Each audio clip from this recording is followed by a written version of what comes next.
the Roman Colosseum, a dry and worthless monument to our love. Ooh, I still have your library. Ooh, I still have your book.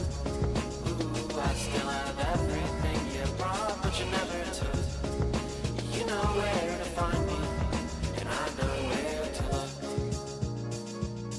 I'm not a crook.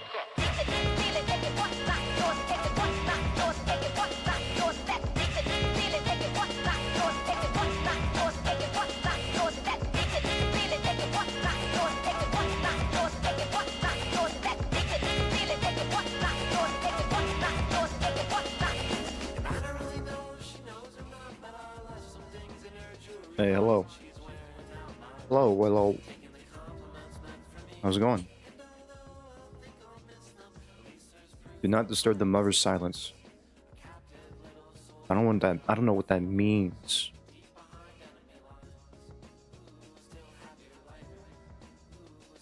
I hope you're doing good. On this, what day is it? Wednesday.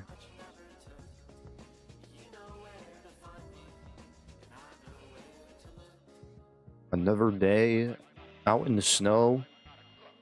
Tomorrow I'm going to be out in the snow again. And I'm going to wake up early again. I swear, man. I wish springtime is already here.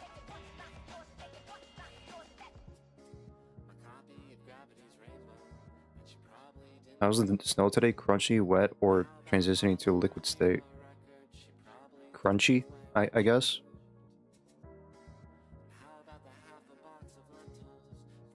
It's pretty I guess it's crunchy, yeah.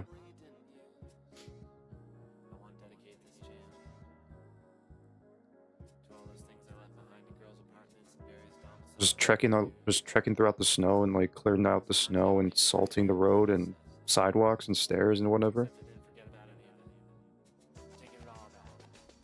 I don't know how it's gonna be tomorrow,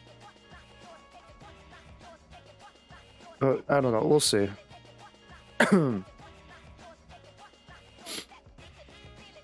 It's pretty cold too. I mean, I think tomorrow it's gonna be fine. Like today was cold. Yesterday it was fucking freezing.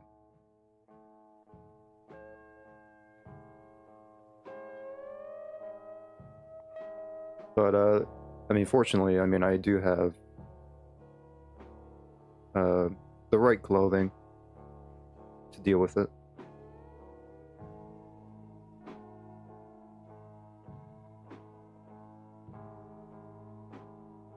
Anyways, I haven't done a lot yesterday or today. I pretty much stayed in and just watched more anime, watched more Gurran Lagann.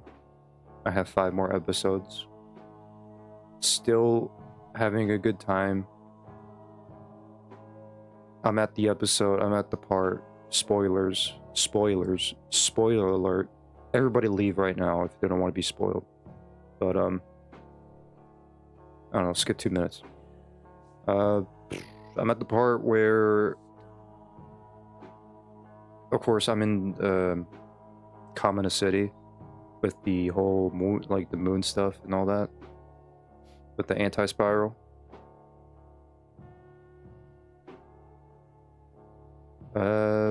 Like Simone and Viral working together. That's pretty much it. That's the part I'm at. Honestly, I kind of figured that Viral would join in the fight. Will join Simone. I kind of figured that, you know. Like, after all, he's like the sole survivor of, like, after Simone fighting like 4 generals.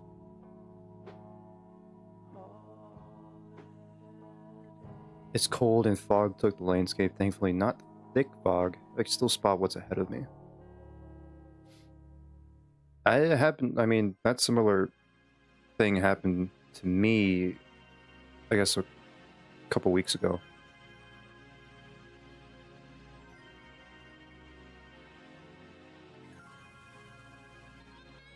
It was pretty thick too. Like, I had thick fog to deal with. It was like Silent Hill.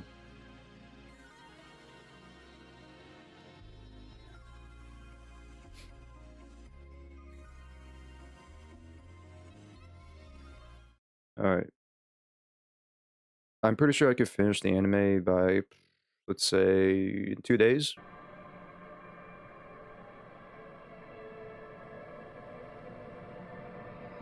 I'll probably watch a couple episodes tomorrow, and then I watch a couple more, like the last few episodes on Friday. This fog, there's something wrong with it.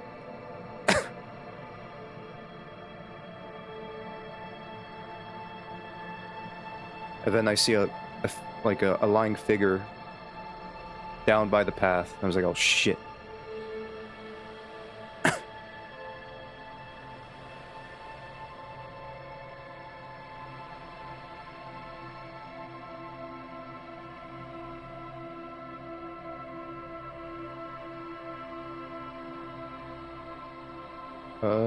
Alright, without further ado, we just get started, because I don't have that much time today. It's gonna be the usual stream, of course. But I'm gonna want to try to go to bed early, because I gotta wake up early, because my work sucks. It sucks. Everything sucks.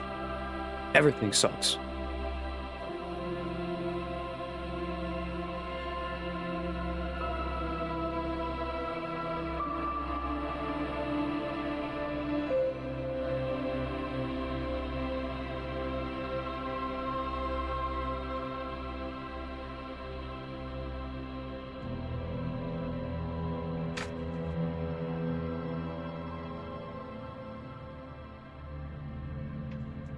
Alright, I'm getting my journal out.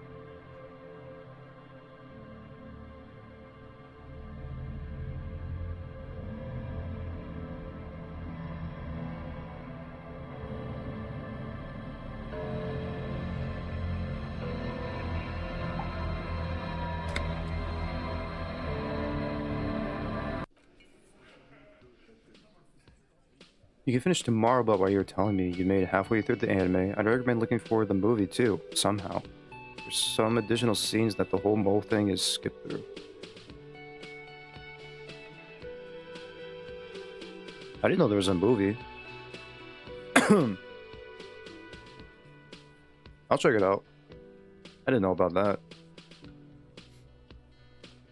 I could be able to finish tomorrow. If I could just watch Gurran Lagann at work. I mean, what I'm gonna do? I'm gonna watch the snow. Might as well watch Gurran Lagann.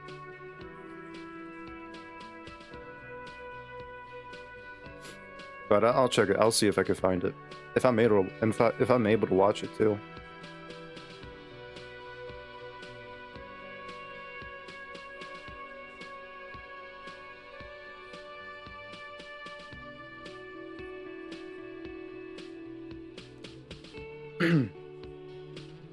Of course, I forgot.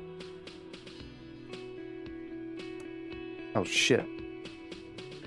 Oh shit, I lost height. I'm kidding.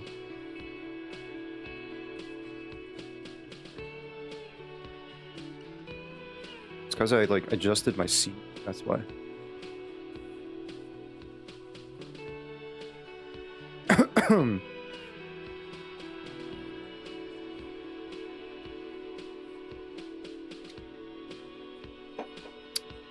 Okay. I don't know what my goal is. Look, I got like a plenty. Pause the game because I don't want the time going by. I don't know what the plan is. I think I should put the body in the fridge. It's been out there for a long time at this point, too long. So maybe I'm gonna go to the fridge and see if I could, I don't know, use their fridge. If not, I don't know where to put it. And of course, see if I don't know. That's if like I don't get distracted and diverge into like. Oh, I gotta find Lena's husband as well. That's another thing. I have to find her husband. Now, I do not think day 2 will take as long as day 1. You discovered useful leads that will spare you some talking. However, if you do want to stretch it, there's some things you haven't checked yet.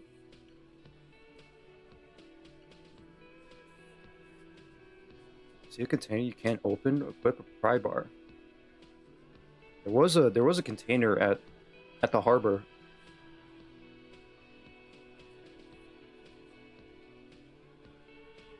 It's giving me tips here.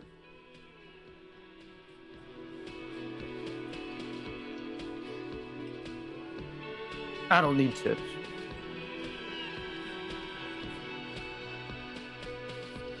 I've got nothing to say to you. Why are you wasting your time? Oh yeah, and the gardener is not actually the gardener. So, and she's a lawyer, so that's great.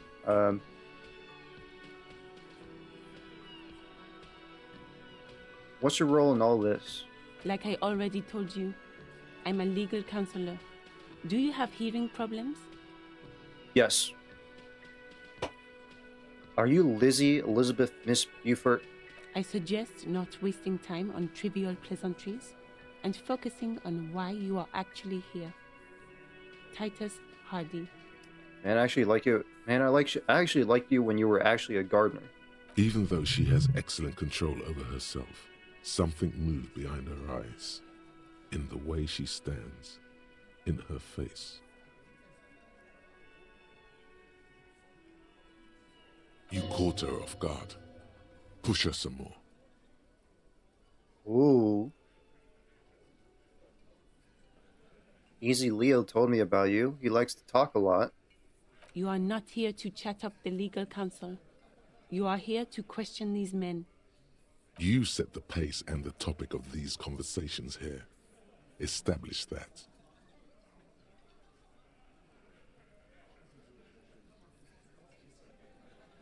You haven't noticed yet, but by pressing R3, you're able to spot interactive objects. Hopefully it'll come handy to your investigation.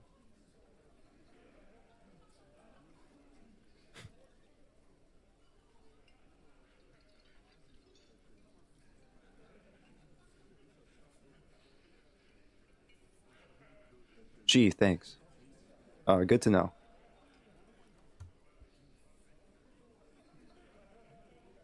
You said Mr. Everard sent you to law school. I represent the union and these men here. Don't make this personal. You could also walk using L3.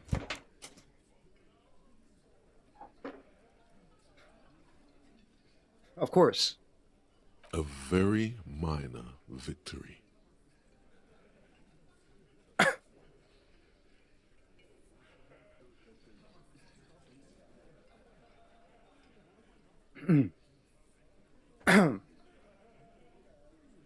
Yeah.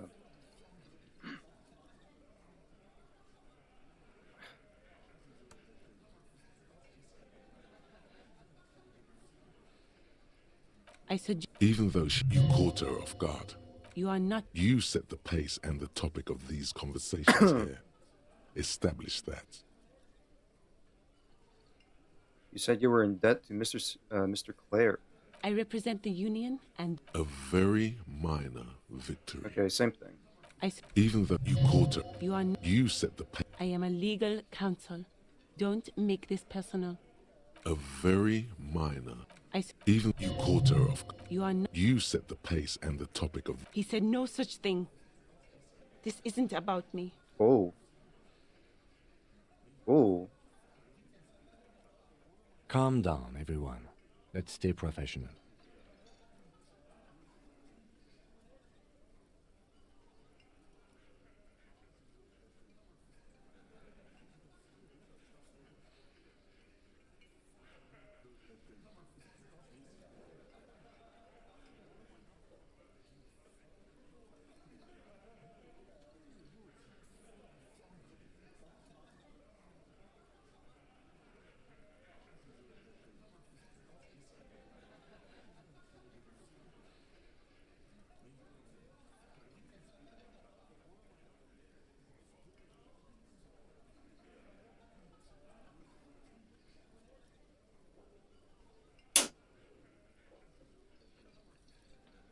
Sorry, I'm just checking on the...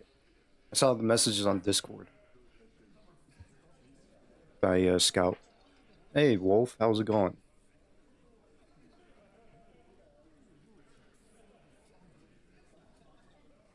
tactics, officer.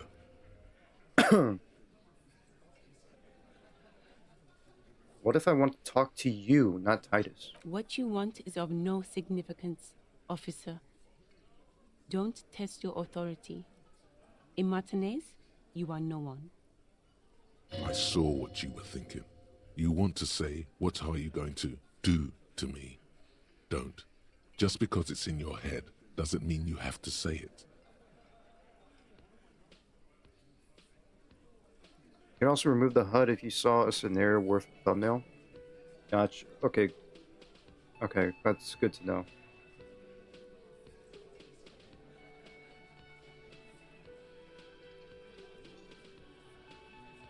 I saw what you were thinking.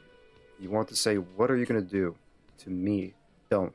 Just because it's in your head doesn't mean you have to say it. You will not lose out on anything good by not saying it.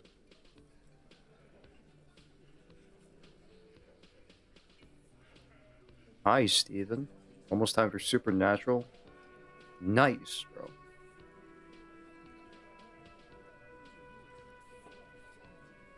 Almost time for Supernatural. What are you gonna go? I'm not gonna say it. I'm not gonna say it. Not gonna say it.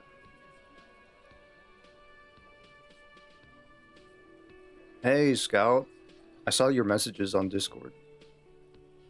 Imagine not watercoloring it, or something like that. A pretty good sketch so far.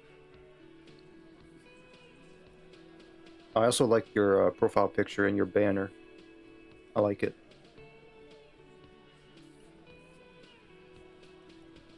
Why are you so aggressive? Aggressive? You make your living enforcing violence. These people are just dock workers.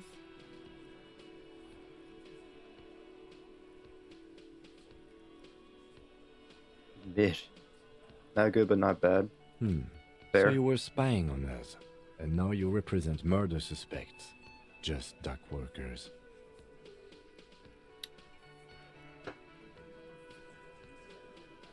Thanks for the banner profile pic compliment. You're welcome. I like it. It's also been a while. I hope you're doing good. Even though you're having a midday, I hope things are going to get better for you.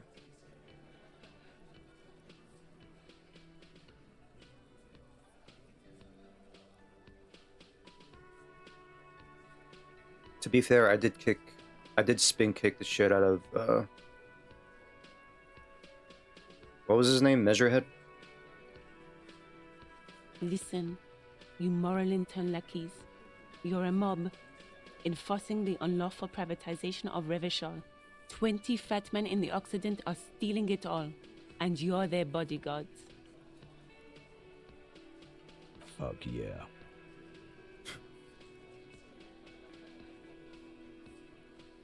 Yeah, not head measure.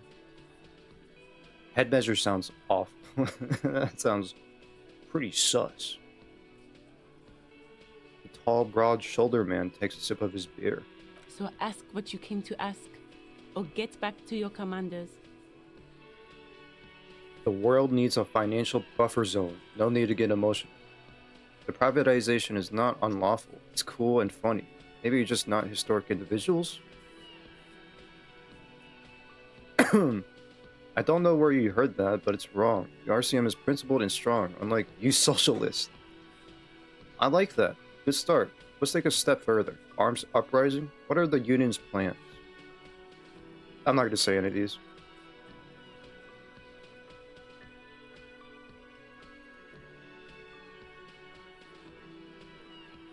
Jean-Luc? Yeah, that's also his name. I'm sure you do a head measure. No, I don't.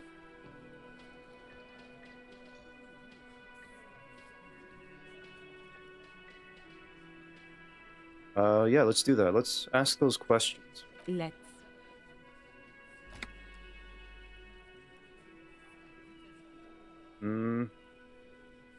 Okay, I'm not gonna ask the fourth dialogue. I'm not gonna do the number 4. We'll move on. Oh dang, I got 3 skill points. I forgot.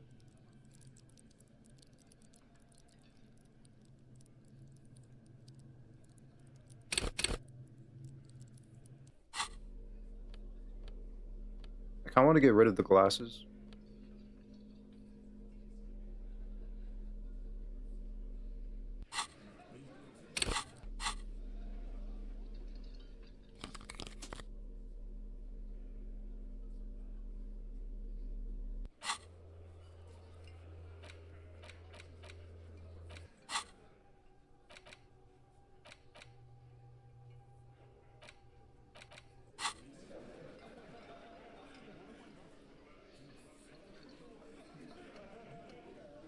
Okay, what do I want?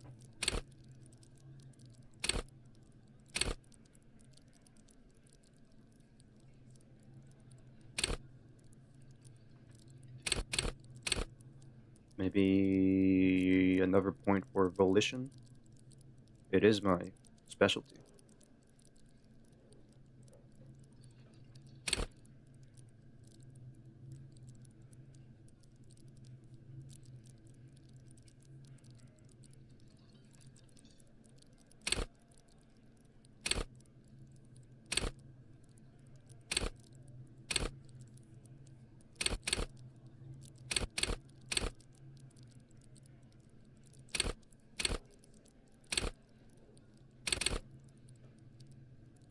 I think I'll do it.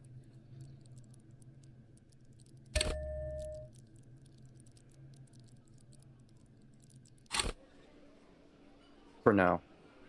I'll leave those other 2 points later.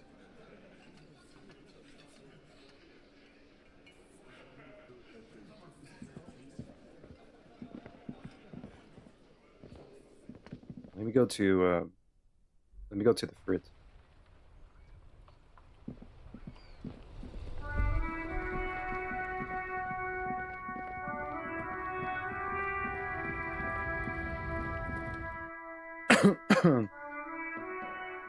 I was gonna say, yeah, I hope the art thing, the art journey for you, Scout, is doing good, improving. Take your time, you know, develop those skills, and soon, I guess maybe not soon, but eventually, you'll get there at a very good quality consistently. And I would like to see more of your art, of course. You know? I played The Last of Us on 4K ultra settings and it looked so good, while the water in the bottom of the hotel was so clear you could see through it.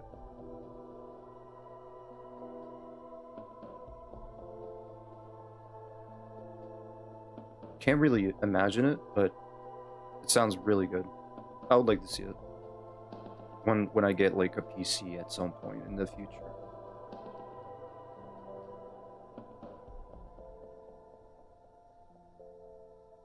Or maybe I can. Just real life water. Just think about real life water.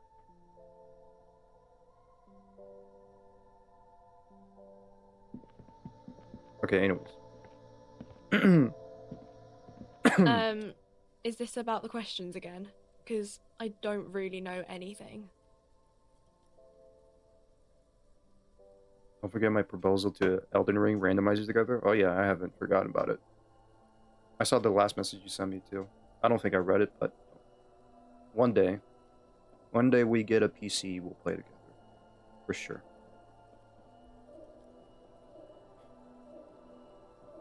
We'll suffer together. Does Frit have a warehouse in the back of the Whirling Inn Rags? A warehouse? I don't know. Maybe. I don't really care what Frit does. Come on, give me something to work with here. She looks up from under her brow.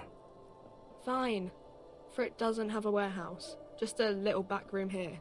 Okay? Thank you.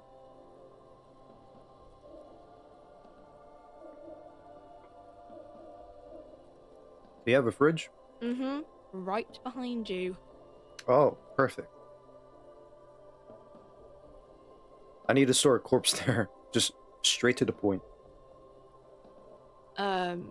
You're joking, right? Measure the fridge with her fingers, one eye closed. Never mind, it wouldn't fit. No, I'm not joking. I need to store the corpse of the hangman in your fridge. Okay. It wouldn't even fit, you know. Now that I'm looking at it, maybe a glass-doored fridge in a public grocery store isn't the best option for storing a corpse. I guess you're right. Plus the fridge is too small anyway. Okay. Well, I tried. Right behind you. You're joking, right? Yeah, super funny.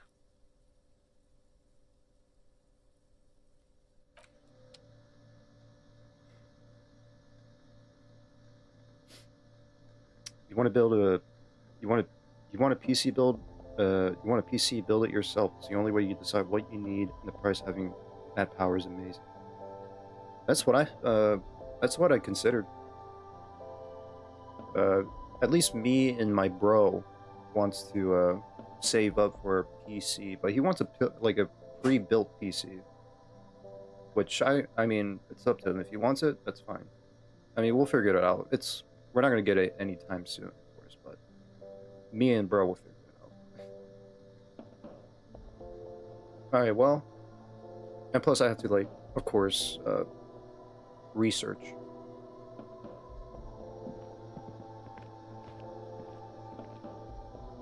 Well, I guess. Well.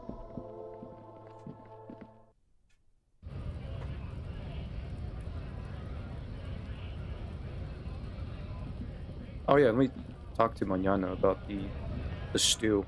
Also, hold on, let me check it. I gotta let the dog out.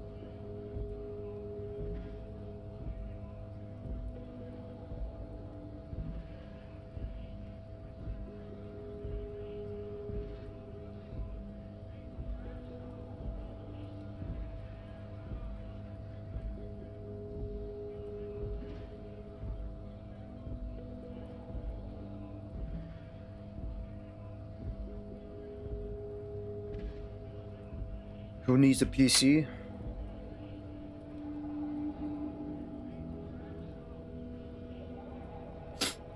Not everyone, but I mean, I want a PC.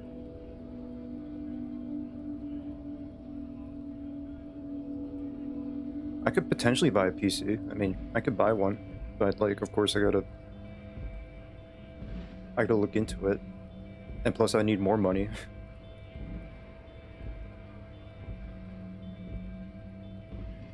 Don't do pre-built unless you have a piece like Falcon Northwest to do it for you. Don't get something cheap. I just want something like, you know, that could be able to run like, just like. It's kind of a shame, like, you need a high-end PC, or like, I'm not. More like games, like these, you know, these games nowadays that you need a high-end PC. It's just, I wish there was like a PC that you don't really need all these expensive parts or anything like that. It seems like every game coming out, is just, you need certain high-end specs to play it. I wish it wasn't like that. I was like, no, you don't, I mean, we're gonna, you know, I don't know.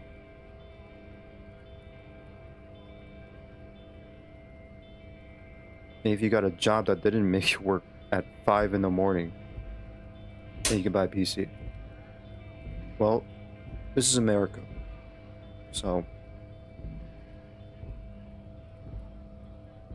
I'm sure every job here in America sucks ass for most people, for a lot of people.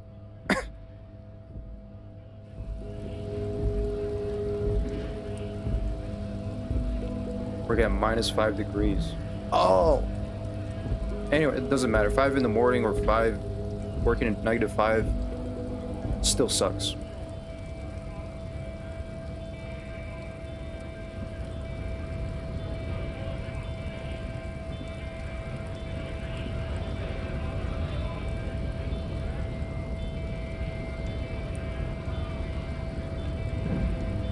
Hola, Wandering Man.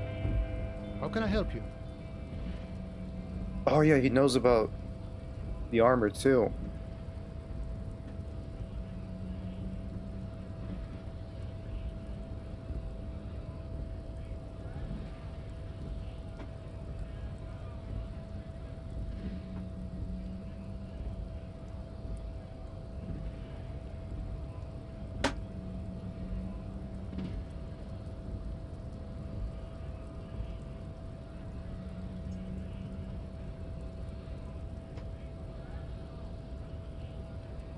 Sony would put more specs in the PlayStation that would make all that money.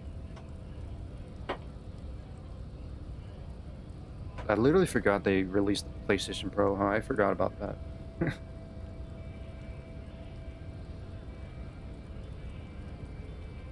Wittually, they...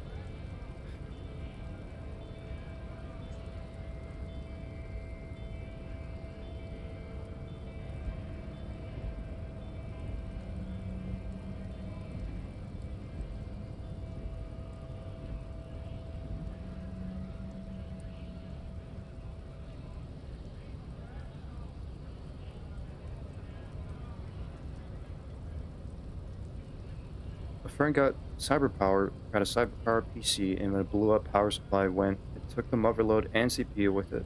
If they would have put a power supply that cost $20 more, $20 more, that PC would still be running. That is insane. That's crazy. Will you read a fucking sentence properly for once?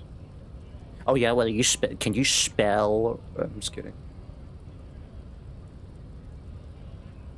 Kuno told me you were supposed to know about the armor. The little boy had a good on his promise. His promise? To get me into trouble. To sick the pigs on me. Pardon the choice of words. Not mine. So you do know.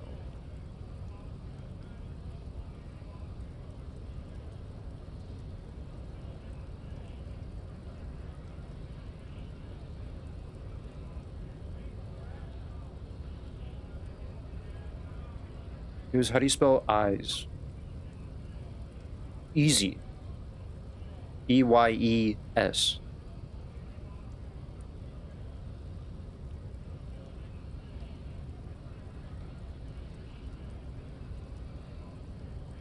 What happened? I was asked to look into that armor situation. Official Union probe, you know. Track it down, see who took it.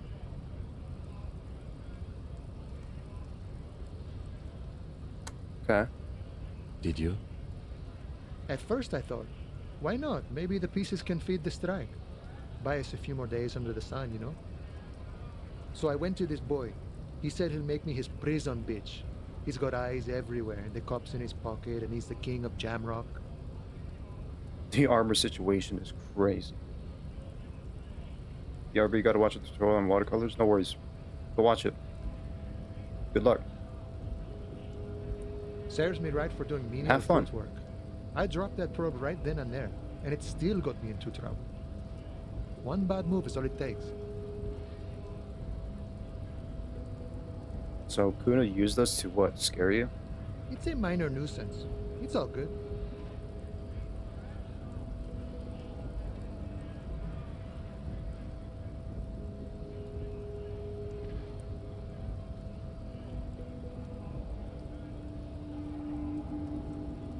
Why will Arthur not let the man on the back of his horse while leading him to Strawberry?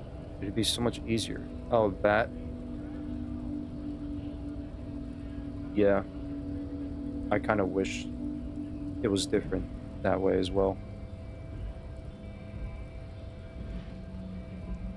I think that guy's like, what, from New York? Damn, New Yorker. The probe into the armor, what did you learn? I learned that people don't want to talk to a drunk Union man about some armor.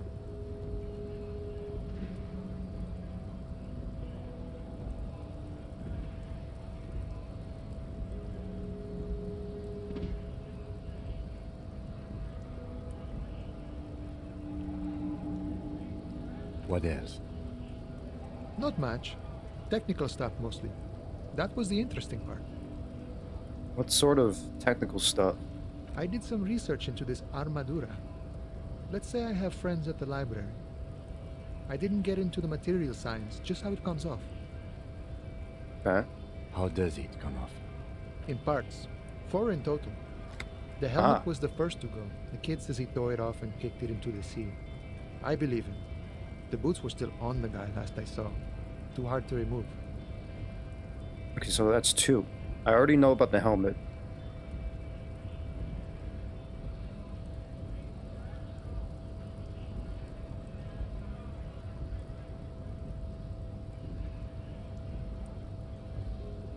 So, as I count, there are 2 parts missing. The gauntlets and the cuirass. This is where I left off. Too much hassle. More like a job for some militia.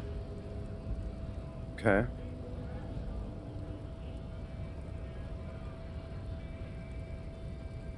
Gauntlets and the what?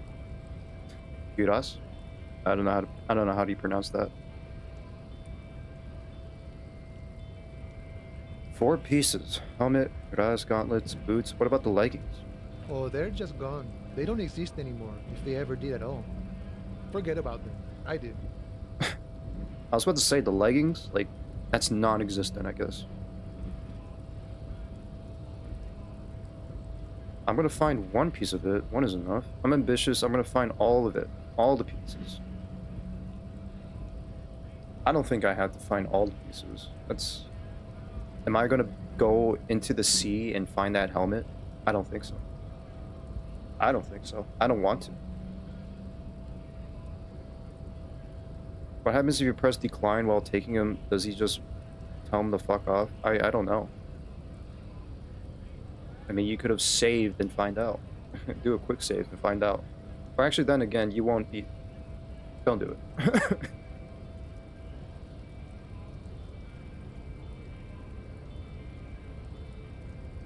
How about the gauntlets and the chest? Chest piece? He didn't say anything about the chest piece, just the gauntlets. Unless you... Is he referring like the cuirass as the chest piece? I'm not sure. Nice and balanced. Some junior officers can take care of the rest. Smart choice. It's only that one spot you need armored too. The one the bullet hits. Good luck if you go for those boots though. You'd have an easier time wresting the spurs off a boyadero than getting them off him. Thank you for the cooperation, sir. No problem. If you see that kid, thank him from Call Me Mañana. Thank him for showing me the way. Sure. He is sincerely grateful he is not tracking down pieces of armor right now. You're welcome. De nada, amigo. I can't talk to him about the stew? Hola, Wandering Man. Okay.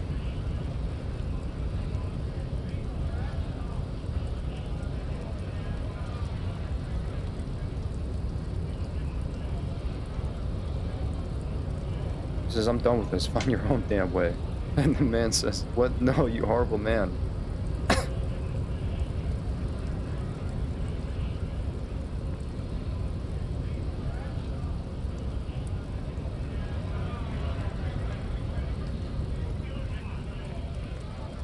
Okay, so let me check the tasks.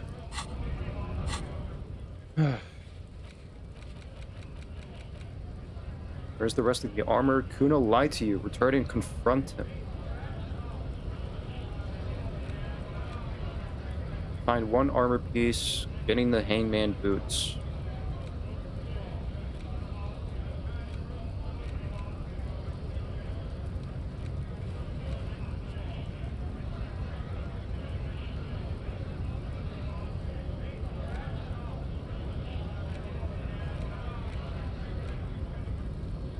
Who else has a fridge?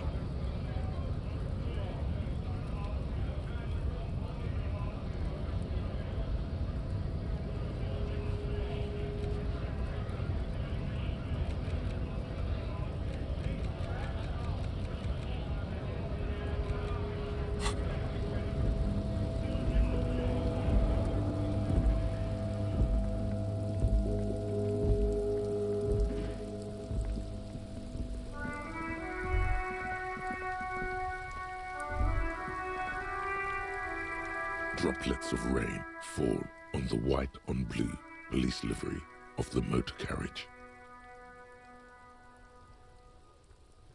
Wait, why am I even thinking about this? Wasn't I supposed to? Do something important?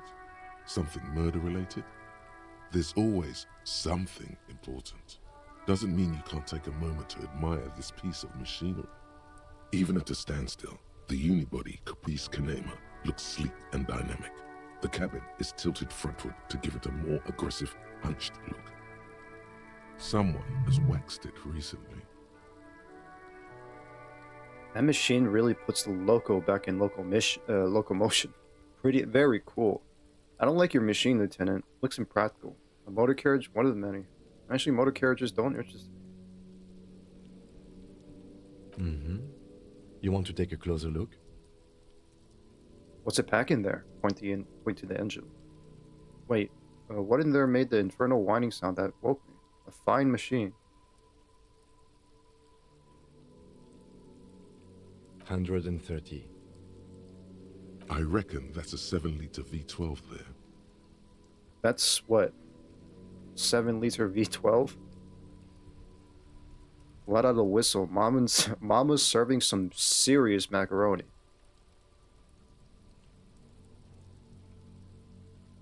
Kim told you to ask Quino for help in case the other places to place that body aren't viable. Oh, yeah. He did say that. Or at least he insinuated. That's what? A 7-liter V12? 7.2. Supercharged. The lieutenant is trying to suppress a smug smile unsuccessfully. Saying these words brings him immense joy. He's definitely a car guy. What in there made the infernal whining sound that woke me? You mean the coil noise? What is coil noise? When variable current passes through wires that make up the coils on the electrical system on this machine, it causes vibration in the wires and the cores of the coils. When the frequency of the current in the coils falls within the audible range, the resulting vibration creates the whiny sound you mentioned. Whatever you do, don't make fun of the lieutenant for explaining this to you. Nerd! I'm kidding. Wow. How do you know all that? I have pretty much maintained my vehicles by myself ever since one was assigned to me. You inevitably pick up some knowledge on the way. There's pride in there. A trained driver knows his ride. A fine machine. Yes, an extraordinary machine. It's nice and all, but why so modest? Put some zing into it. Flare it up. Slam it down. It's a bit girly right now. Fit it with some proper off-road components.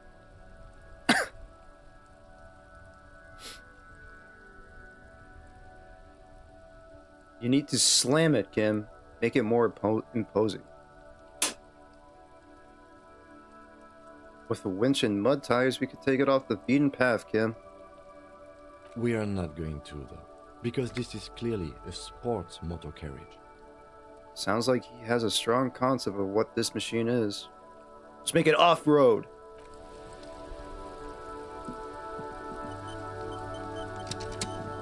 Alright, nice. Autosave. Oh, hey, it's that lady.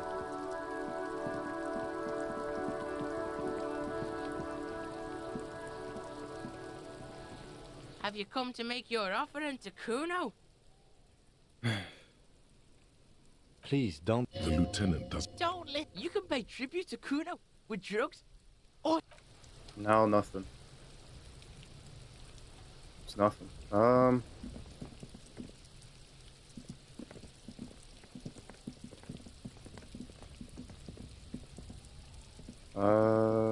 Oh yeah.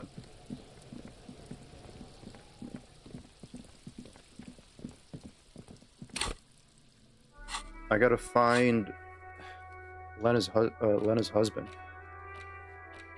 Morel? The aging cryptozoologist has been out in the reeds for too long, and his wife, Lena, is very worried. Maybe you could find him when you happen to be on the coast? Lena wants to know what happened to Morel. He set off southwest across the canal. Start by going there. Okay. We have time. Talk to Tommy again? Still here. Stuck in this damn jam, my man. What's up? Nah, that's it.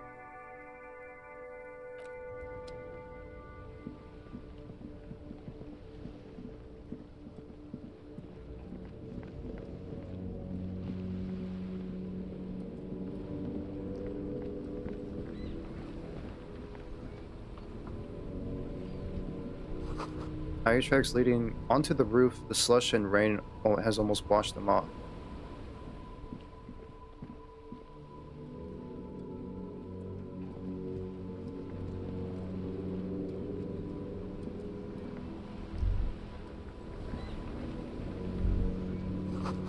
Spirited chirps and clicks of swallows fill the air.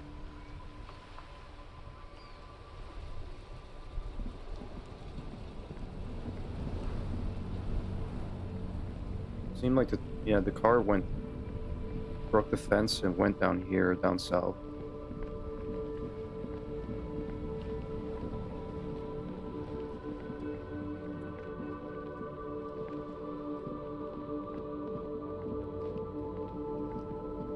There are clothes inside.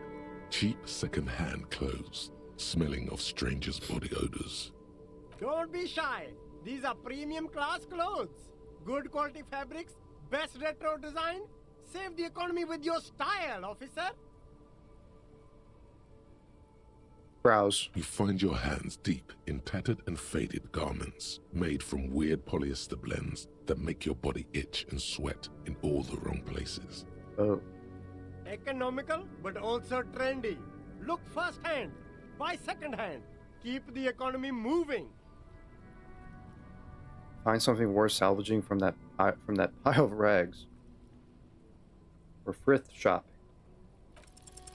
Something cold grazes your hand. Synthetic and sleek. A windbreaker.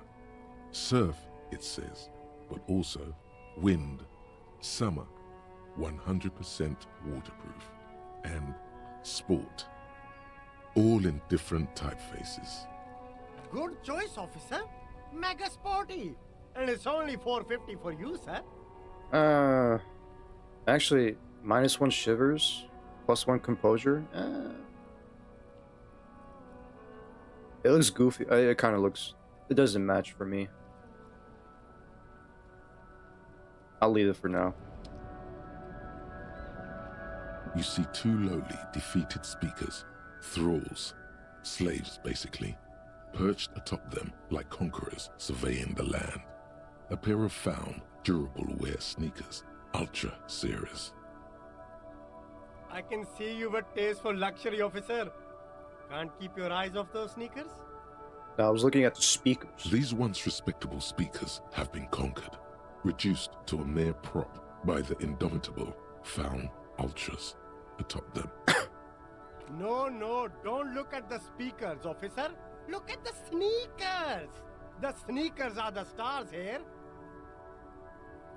What about the speakers, though? Doesn't anyone want those speakers? Poor little speakers. No, don't pity them, officer. These are old Samaran garbage. Don't even look at them. Check out these super cool, fun Ultras instead. This guy's haggling me so hard. These once respectable... No, don't look at these, officer. These speakers are Samaran garbage. I'm ashamed to even use them for props. Don't waste your time on them. Can I just buy the sad conquered Sumerian speakers? Inspect the sneakers. A pair of found Ultras. The design is impossibly sleek and simple.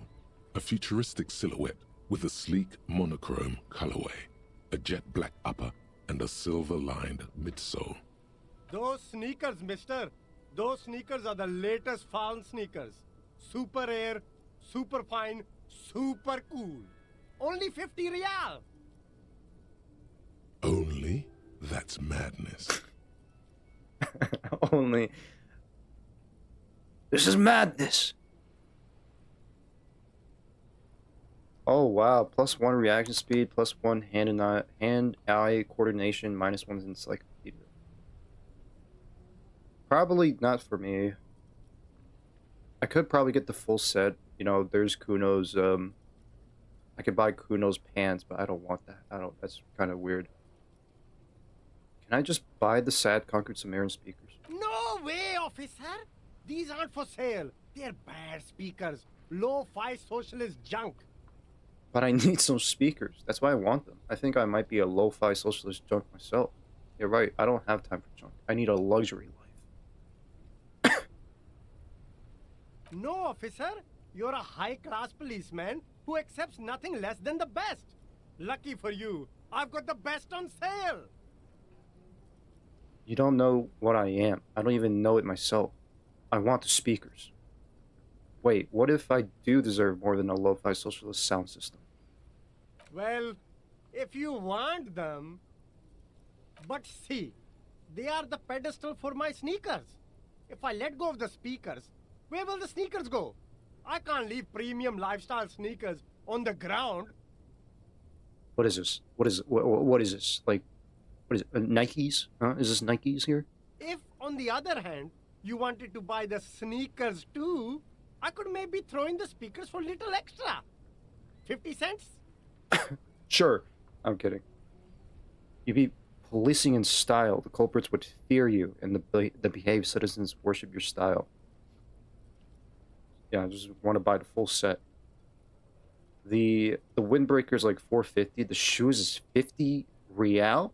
Only 50 real. That is mad. That is madness. That is straight up like how like 1-to-1 how shoes are really expensive nowadays. This must be the limited edition Nike Jordans. I'm kidding.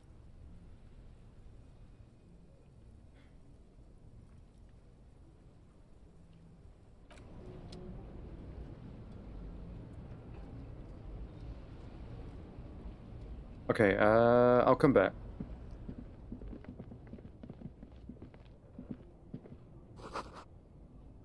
A helpline to the company that controls the drawbridge.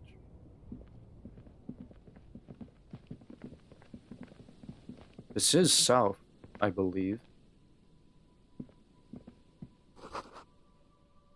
Water lock out of control until Wednesday, 7:15 a.m. Oh, fuck.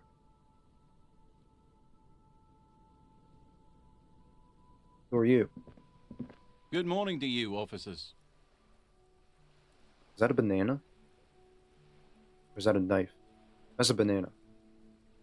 A burly man hangs out by the waterlock, carving up a generous serving of salami with an old hunter's knife. Okay, it's not a banana. His eyes are fixed on a man stranded on the other side of the waterlock and on an enormous billboard that has fallen down into the canal between them.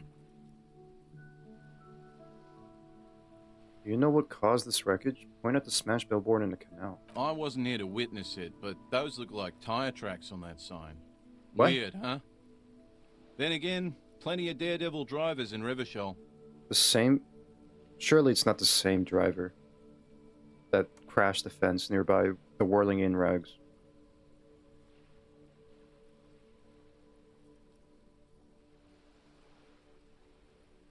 Also, the way they spell tire, I'm going to spell it how I spell it. T-I-R-E. Not T-Y-R-E, alright? What kind of banana have you eaten? This metallic and can cut out the insides of your mouth. I don't know, I thought he's like holding a banana. He's like eating it. It's like, you know. Never mind.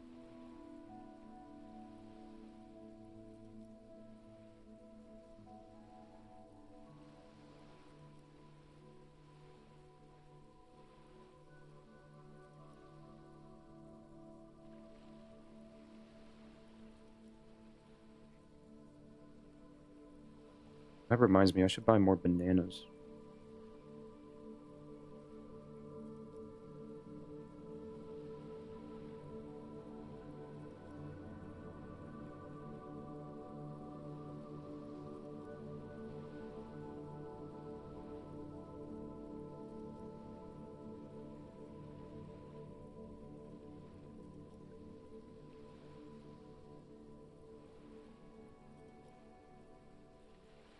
I'm with the arm Mexican. Metallic bananas. Goose, have you been sucking a robot's dick? What? No.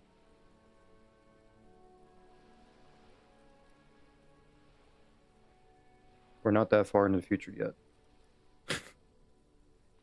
Headed down south. And he said there's like tire... Wait, what? The tire tracks on that sign.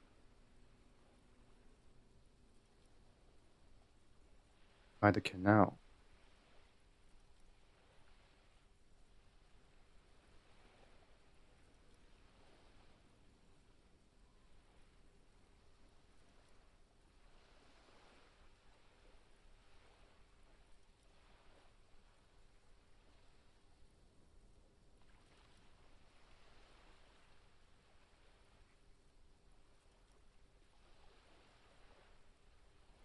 Aren't bananas radioactive though? Isn't there potassium contained in them? Yes.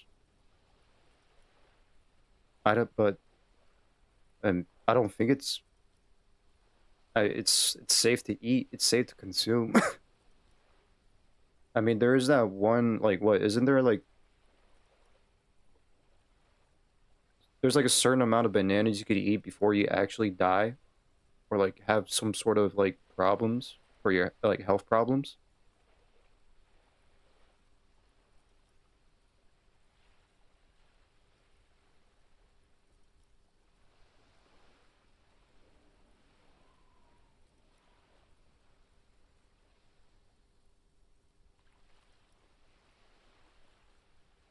Oh yeah, it is actually. Oh, it's actually radioactive.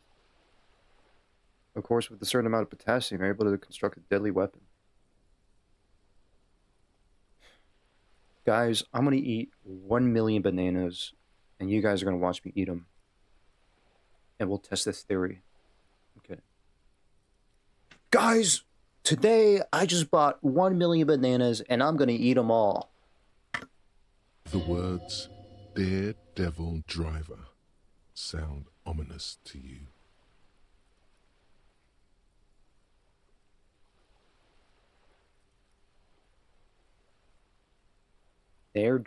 Daredevil Driver. Too bad it also takes a year and a day to repair anything round here.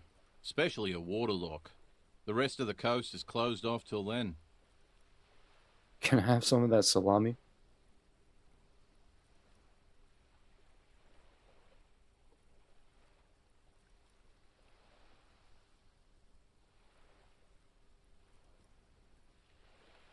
Let me go back up.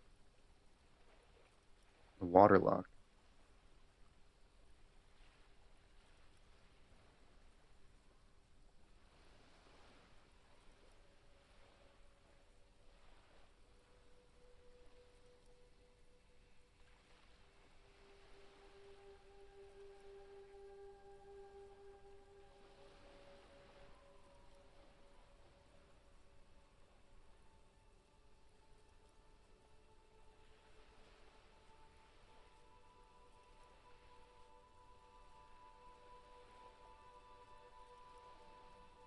Eat his food. I'm not going to say salami instead of the food, though. Wait, why not?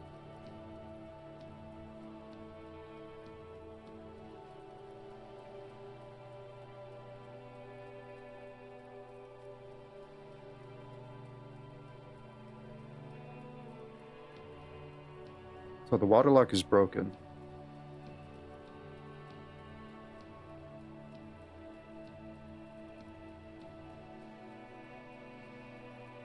Does eat his salami sound right? I mean, it sounds normal. It's normal. Do you know what's further down the coast? Well, there's the fishing village, an abandoned fish market, a bizarro church. Not much use to the congregation, though. There always seems to be something wrong with it. Okay, so I already knew about the fishing village, but I did not know about an abandoned fish market and a church.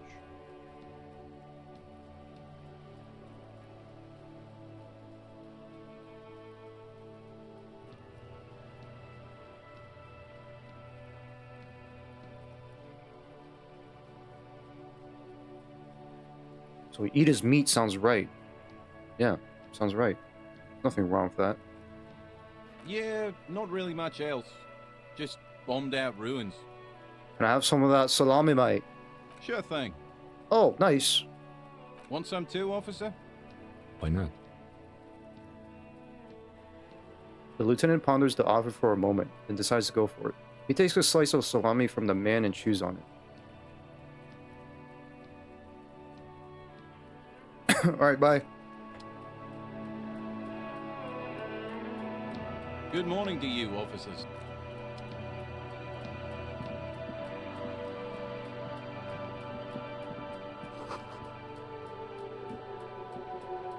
The butter sign. A crumpled billboard reading, Samaran butter soaks in the canal. Two ugly lines mar the bright countenance of the blonde boy depicted. Eat his long stick of meat sounds right. Yes. So it doesn't seem to be nothing, doesn't seem nothing wrong to me.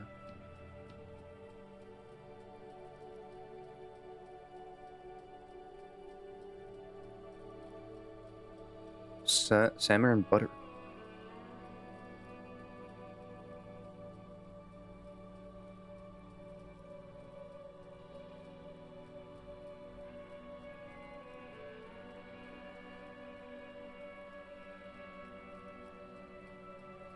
No, it does sound, you're right. Your sentence stops making sense when you say stick of meat. This does not exist. He's just trying to eat his meat. I mean, like a Slim Jim. The sign billboard has fallen on the waterlock, keeping it open, and thus out of order.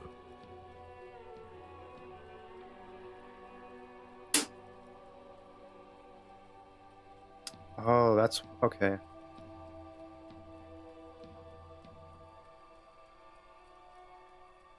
So, what is salmon butter? Whatever it is, the boy on the billboard seems very happy about it. Okay, where's my encyclopedia? So, attempt to reconstruct what happened here. I have a good chance. Judging by the size of the impact and the parallel lines of burnt rubber, What the the fuck? cause was probably a motor vehicle. Holy shit. That is a crazy Daredevil stunt right there.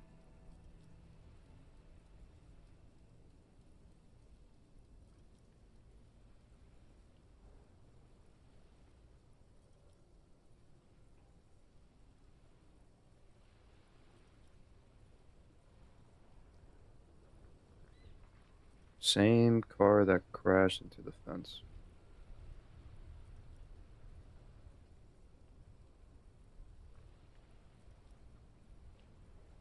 Sick. Wicked. Jump.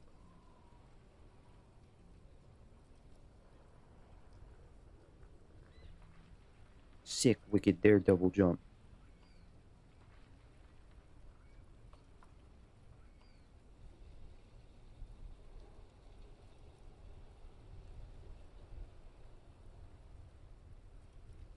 These look like the same tire tracks I saw earlier, in front of the whirling rags. Oh wow, so he actually he crashed into the billboard? Some Need for Speed shit. Look at the crater. Side slip marks indicated that the vehicle was traveling up the crater at 35 kilometers an hour. Okay. Look at the roof of the shack. The black marks on the roof indicate that the vehicle vaulted from the crater to the roof of the shack. I could ask the pawn shop owner about if he knows anything about... He probably doesn't, but he probably heard something. Look at the sloping metal roof panel. The panel served as a takeoff ramp. Look at the broken posts. The vehicle soared through the air, hitting the billboard and upsetting the posts. Then it continued its flight, taking the billboard with it. No, that's not right. It shouldn't be right by constitution of language and speech. This is wrong, Wolf. This is defying language itself.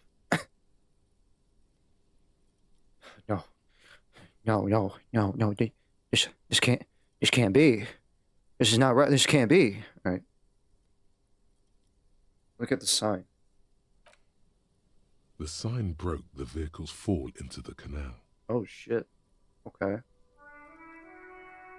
The Samaran Butter billboard still looks freshly painted, suggesting it took the plunge recently. How recently? Within the past 72 hours. Oh. Look at the opposite bank. Still speeding, the vehicle made a loop and vanished into the fog along the coast. Okay. What was the model of this phantom vehicle? There are two good candidates, the Caprice 40 and the Linéa G22.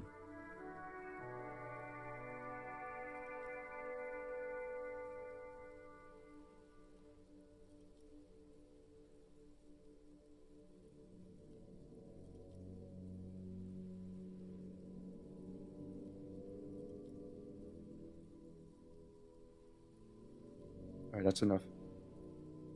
Scratch has to relearn English now.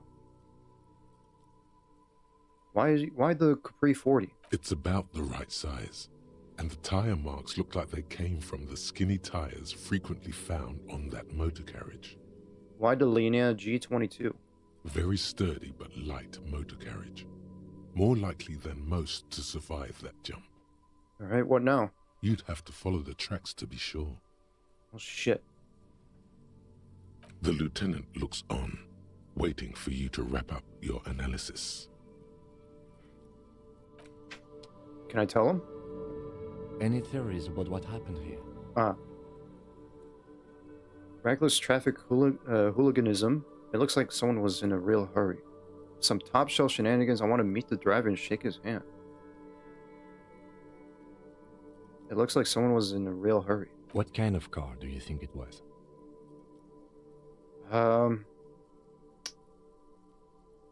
I actually don't know. I think I'm gonna go with the Linéa G22 because, I mean, it's a light mode. I'm sure, like, then again,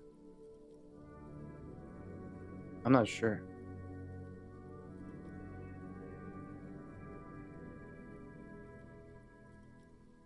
Years to understand the language thrown into the wind. I think it was a Capri 40. I believe it was a Linéa G. I think. I'm gonna go with I think it was a Capri 40. That's quite likely, from what I can tell. I have some ideas about who it might have been. Yeah, I have no idea who it could have been. We're not traffic cops. Should we get back to the murder? We should bring this driver to justice. Take the task. If we must. Yeah. I'm not expecting him to get far with this. The lieutenant consoles himself. Yes?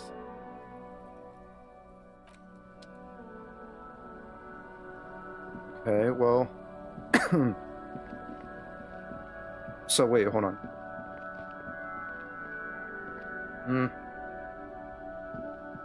Good morning to you, officers. A couple of indicator lights are missing from this control panel. Loose wires dangle from the now vacant holes. In the middle is a lever. Beneath it, a small metal plaque. Here's, did you listen to Chu's song, by the way? Oh, I didn't know. I was supposed to, like... I actually did remember. And then I forgot again.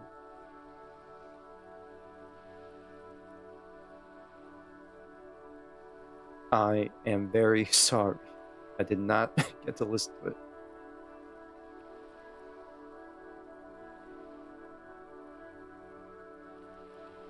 In the middle is a lever. Did you say lever or lever? Doesn't matter. Beneath it, a small metal plaque. This panel usually closes the water lock, turning it into a bridge that lets you cross the canal. But there's a crashed Samaran Butter sign in the way. Pulling the lever probably won't do anything. Let's leave it. The crumpled Samaran Butter billboard still. The lieutenant. Yes?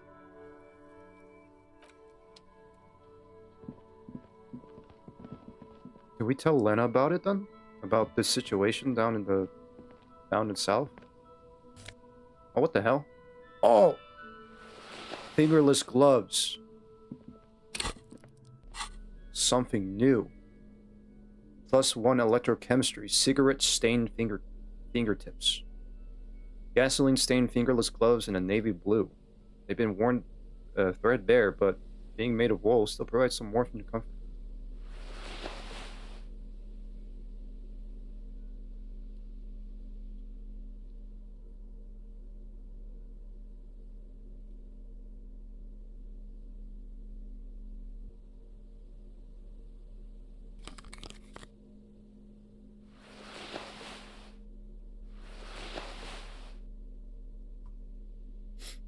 Doubleware have to hear about this unless you listen to it right now.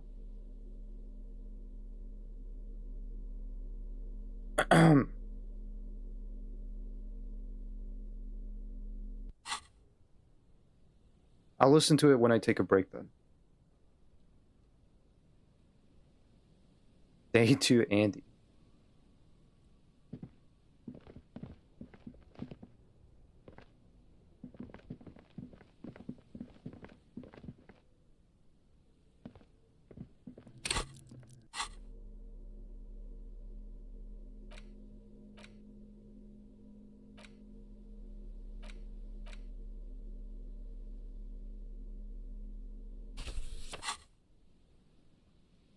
That's not right now, is it? No, it's not, but I'll give it a listen when I'm on break.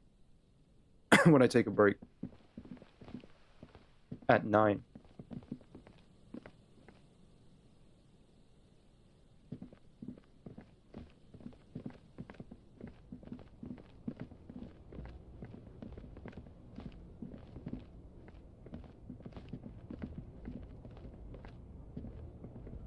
Nothing here.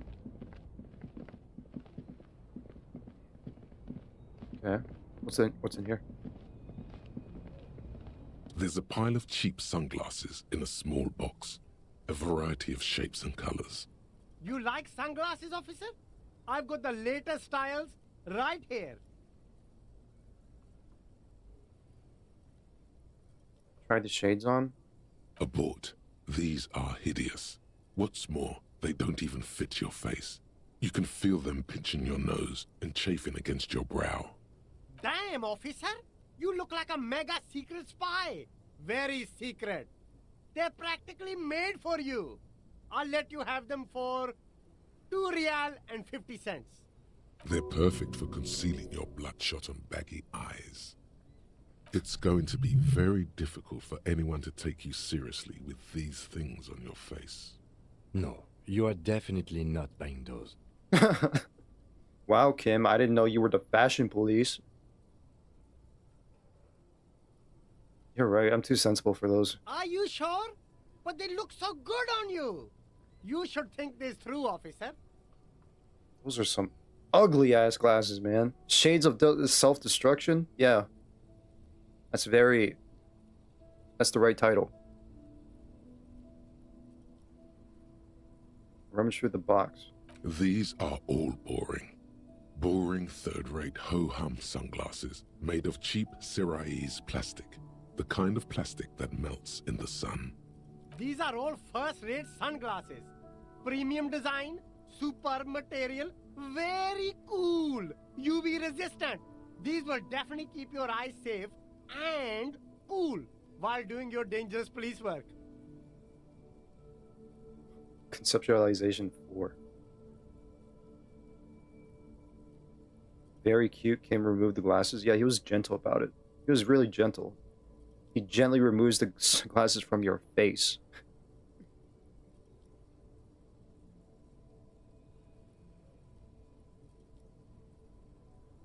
Try again. Maybe you could find some interesting sunglasses in the box. Alright, I mean, I could white check again later. No luck. All you find is this lime-colored cellophane visor, produced by a bargain sportswear brand called Amphibian, apparently. There's a malformed green frog on its bent cap. Oh, that visor is perfect for you, officer. It'll definitely keep the sun out of your eyes while you're shooting criminals. Bang, bang! And all for a mere 6 real.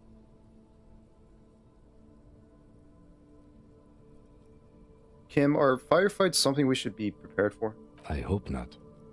He says, looking up from his browser. You don't like it? Sure, Square Joe. No problem. Let's get you some real shades. I want it. Dude, that is horrible. +1 perception. How is this like not like this should be like -2 logic? This looks ridiculous. How's this like how's there like no minuses on this one?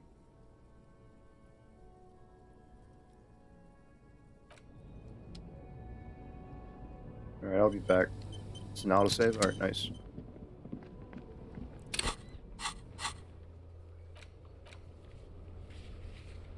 Maybe I could tell... I could tell... I don't think I can. I hope I can. This should also be a negative for your authority. No one to take you seriously. Like, dude, are you really a cop wearing the... Like, you're a cop and you're wearing that? Get the fuck out of here.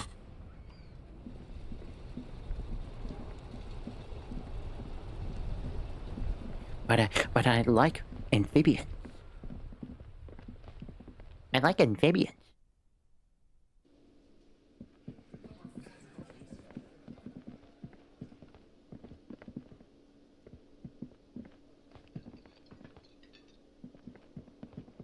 Oh, hello, dear.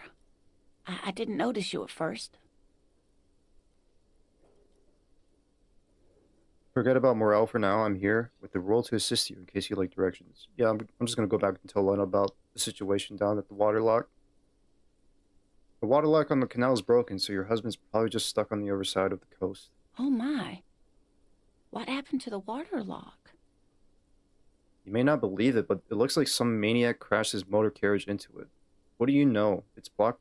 Wouldn't you know? It's blocked by a big water billboard. It fell right into the water. Probably just some technical problem. Water around the canal is some weird new crypt that destroyed it. No, come on. Oh, sweetie, if it weren't for you, I'd be looking forward to another sleepless night. Thank you from the bottom of my heart. Thank you both. You're welcome, ma'am. I hate to ask, but if your investigation takes you to the other side of the coast, please do keep an eye out for my husband. And if you see him, let him know Lena is waiting for him here at the Whirling. He gets so tangled up in his work that he may not know the water lock's been repaired, and it's cold out there. If I see him, I'll let him know you're here, when or if I get there. Oh, you're such a dear. Thank you, sweetie.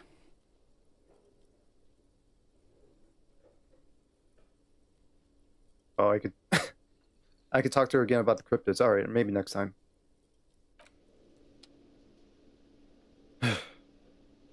Okay, let me take a look at the tasks again.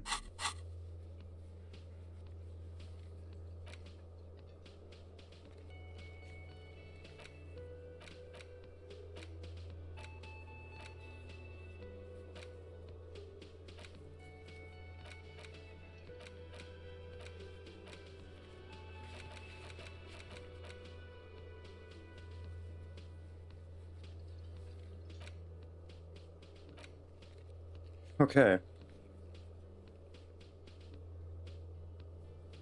I think we should get back to the body. I don't know if I should just send the body on its way to the or what's it called?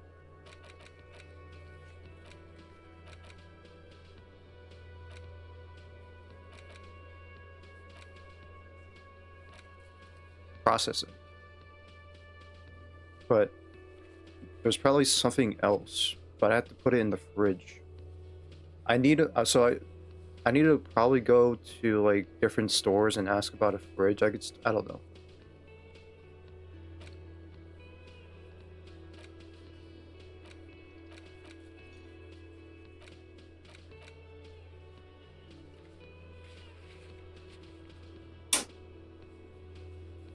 I tried to ask Kuno, but I mean, there's nothing on Kuno. Do I have to actually buy cigarettes for him or something?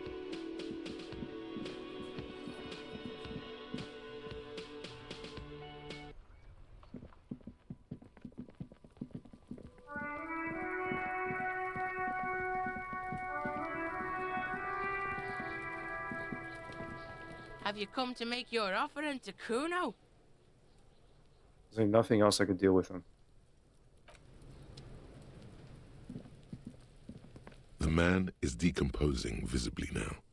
Every hour, he looks less like a creature and more like a pile of intestines. The lieutenant adjusts his glasses and takes a deep breath.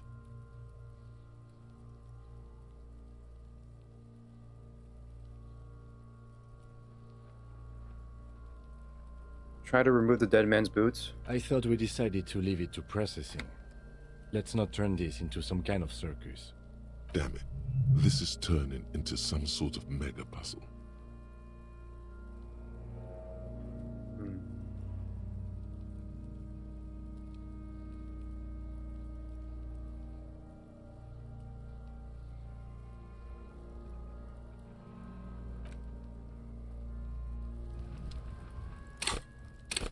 I could put up a level on perception and like try it again on the white check.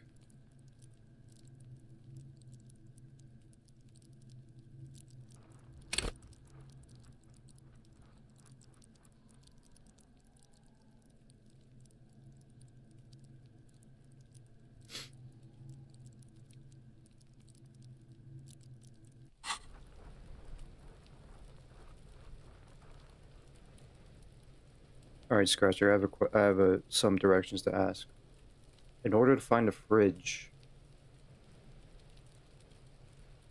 should I be going to like stores or is there like another place to store this body somewhere? Could be like north, like up north, or maybe somewhere else. Surely maybe up north. I don't know.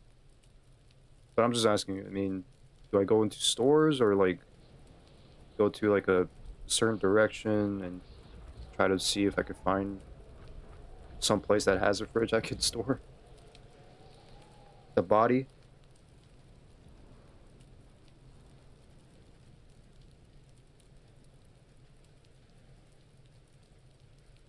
There's also this secret passage that I could go into as well. Maybe I could also have a chance on maybe I could get maybe a fridge in there.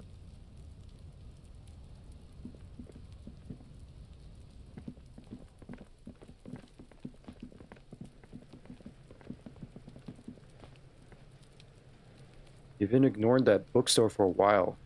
You know that store where the little girl's standing outside working on the bone chilling cold? Maybe there's something there.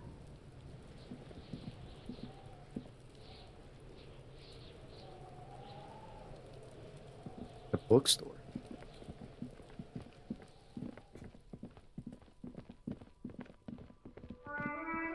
Oh, this? I didn't see this girl. Hello, sir. Step right in. The store is open. A young girl with chubby red cheeks waves at you, smiling. Her nose is also red from the cold. Okay.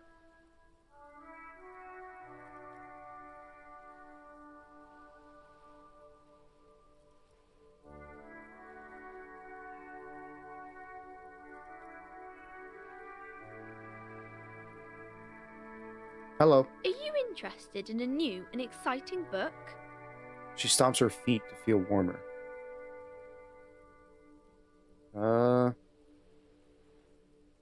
What kind of store is this anyway? It's a bookstore, sir. We sell books, postcards, and some board games. It's called Crime, Romance, and Biographies of Famous People. Tried to enter there twice on the previous night. I know I remember, but I don't remember seeing a little girl in front of it. In front of the store. I guess I was blind. I guess I was blind to see her. Whoa, whoa, whoa, whoa. Hold your horses, little girl. Wait, encyclopedia has failed. What the fuck?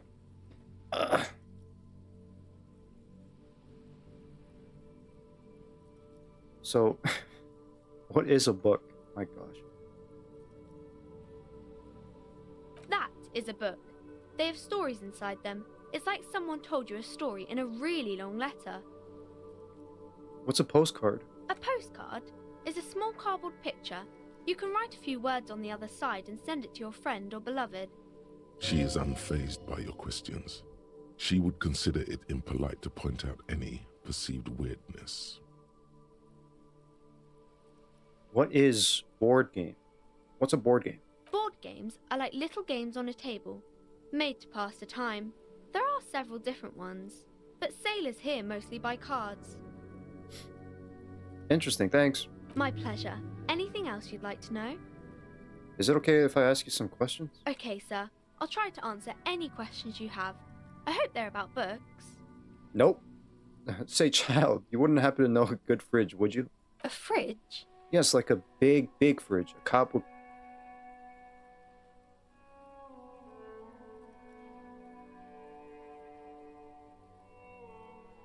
You could just, I don't know, you could just, I don't know, say that without the dead body part.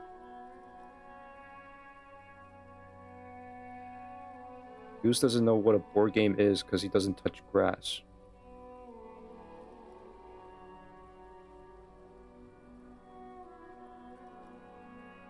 I do know what a board game is, alright? It's... I don't have one. I don't think I have a board game. I thought I did, but I only have Uno. I have Uno. I have Uno cards. I have Cards Against Humanity. I have I even have the giant Uno cards. You know those big, huge Uno cards? I have those as well. And I think that's it. I don't think I have any other board games. He only has card games. I play solitaire too. I play poker. If you know what a board game is, then you don't touch grass. I'm specifically speaking of RPGs. How long have they been sitting here? Or sitting there? 5 months? At least 5 months.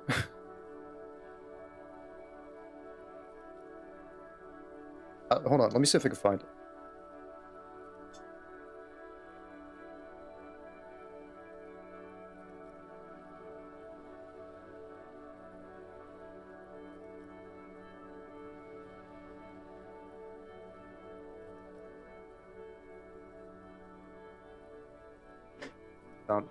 Found him.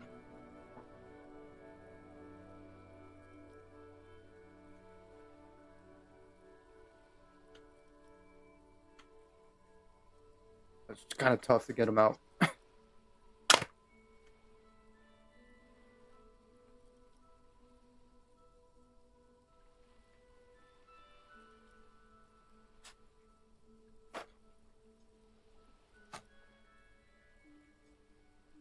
+2, baby.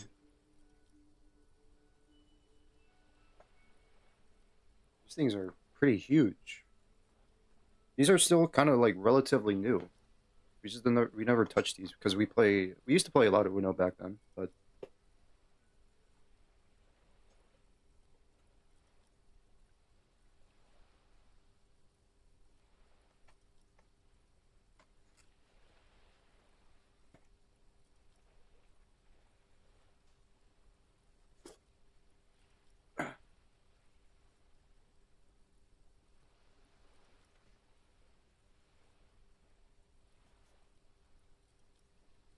this is the whole set.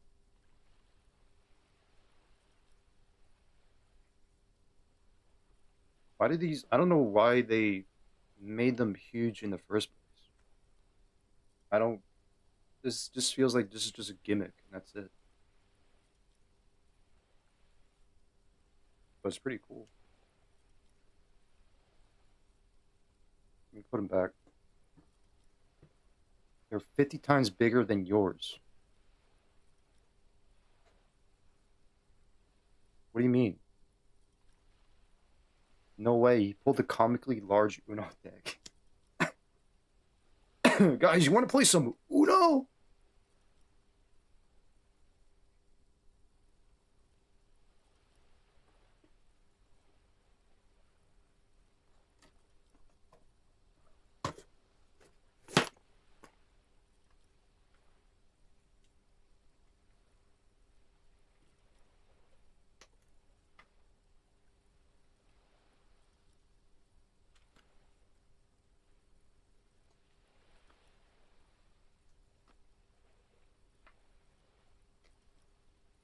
Ow. Trying to put him back in.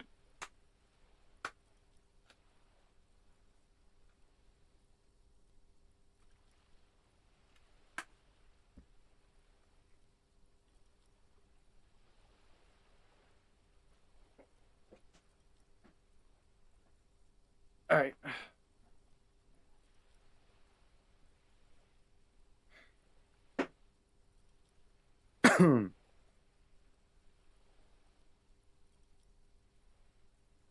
Deal the cards out.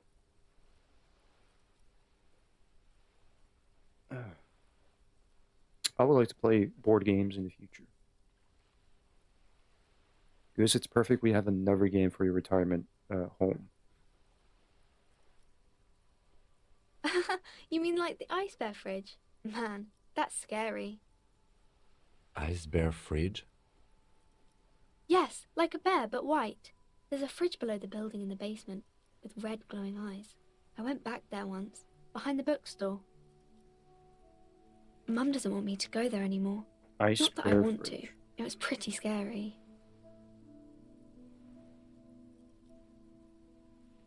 The ice bear fridge.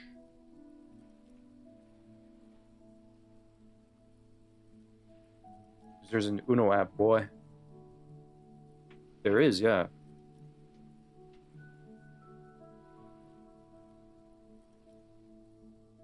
And there's a big fridge there? Yes. She smiles. One more thing, how do I get inside the building? That's a problem. The only way in is through the bookstore, but my mum is pretty strict about not letting anyone in. You have Uno. We could replace tic-tac-toe with that. But I don't know, you're a policeman. Maybe you can convince her somehow. Anyway. She looks around again, her nose red from the cold. What is your name? My name is Annette, sir.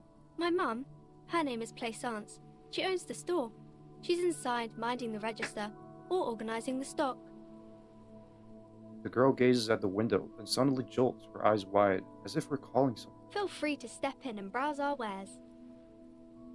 And you're standing out here in the cold because... I'm signalling that the store is open. Otherwise people might not know. They'd miss out on the crime, romance and biographies of famous people. A sudden gush of wind turns the pages of the books on the counters. She covers her face, smiling. But she's cold.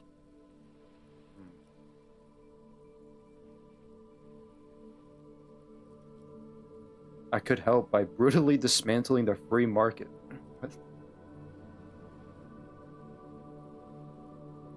I should have a word with the store owner, maybe. You're cold. Can I help in some way? Kind of you to offer, sir. Doesn't know what else to say. What could you do to help her anyway? I should have a word with the store owner, maybe? Oh, no, sir. I'm happy to help Mum by luring in customers. Besides, I have some hot juice in my vacuum bottle to keep warm. Okay. Shouldn't you be at school or something? I do my studies at home at the moment. I have to help Mum keep this place running. School is stupid. You're lucky you're not to be there. Isn't going to school more important than this? What is school anyway? School? Well, mine is a big yellow building on Boogie Street, and the people there run it. They say it's a charity. When are we opening your retirement home? Until I actually retire. I don't know. Yeah, school is stupid. You're lucky not to be there. Mum says it's necessary to do both because it builds character. Mum says a proper worker is dutiful. That's how you get ahead in life. You succeed. There is stress and unease behind these words. She's reciting etiquette. Oh. How's the business going? Mum says it's peachy. She was a little afraid at first. There's talk about this house being cursed. Are we going paranormal hunting? Behind her, the window has been boarded up. You sense the boards creaking, twisting for a second, and some kind of doubt in her tense shoulders. How many times I go to that to fucking say it's not for your fucking retirement? I'd just rather be, I don't know.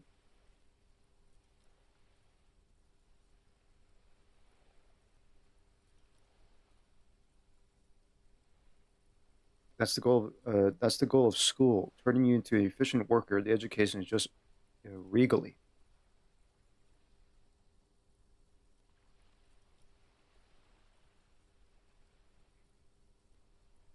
Cursed in what way? Cursed in the way that makes them say that no business has ever really thrived here, sir. That they all go, I'm making you pasta. Ooh, that's pretty good. I want to learn how to make chicken Alfredo because I like chicken Alfredo a lot. I think that'll probably be my next learning cooking lesson. I don't know. I do want to learn how to make pasta.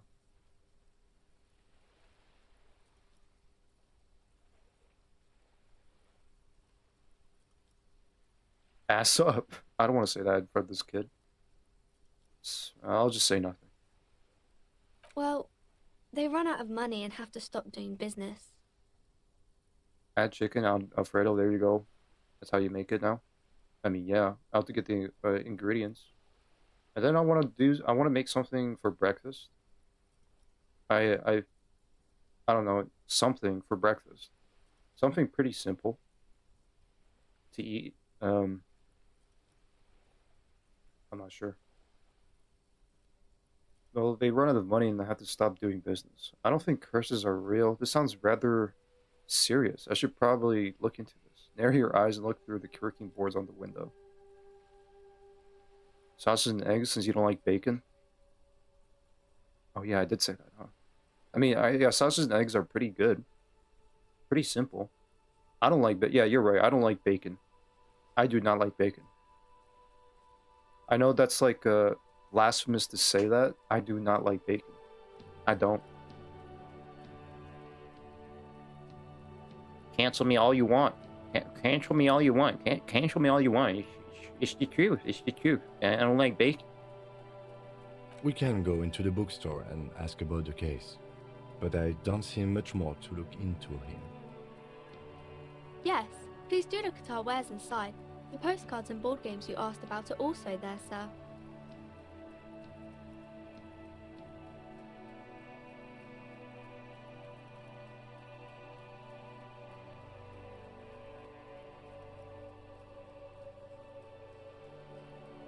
I don't know how to pronounce those names besides tortellini.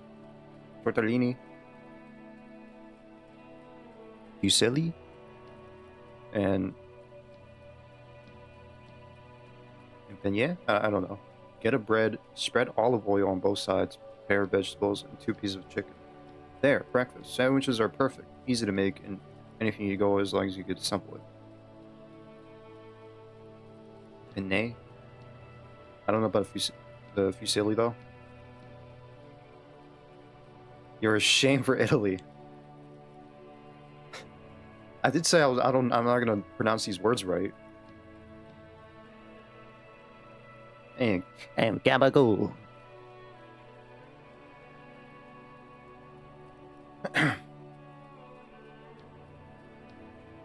What do you know about the other failed businesses? Nothing really, sir. Mum doesn't allow me to sneak around in the back rooms or the cellar. I don't really know what's there. How does this curse manifest itself? It does not manifest itself in any way. It does not exist. I liked it better when we were talking about whether it's appropriate to stand out in the freezing weather. But Kim, the plasmic manifestations! No such thing. Oh! The lieutenant stands at your side, stern and serious. Fiosili, apparently. Fiosili? Fiosili.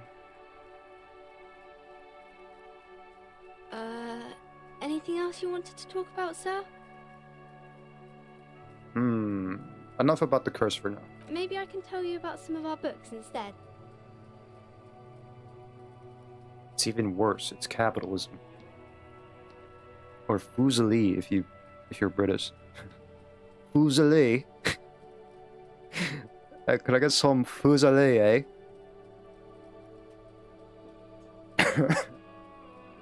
What is this crime business? Crime fiction is about murders or burglaries or things like that, and the work of a policeman or a private detective who's trying to solve a crime and catch the criminals. Wait, not crime fiction. I need to know what crime is. She doesn't know what to say. It's that bad. Point to your head. Crime is what we were solving before this conversation began. Why would anyone want to read about crime? It's exciting to people, I guess. They get to imagine dangerous things, and it's kind of like a puzzle, where you can guess who the criminal is, or how the good guys are going to catch Okay, Goose, him. which one? Yeah, can I get a Fuseli? Can I get a Fuseli, mate?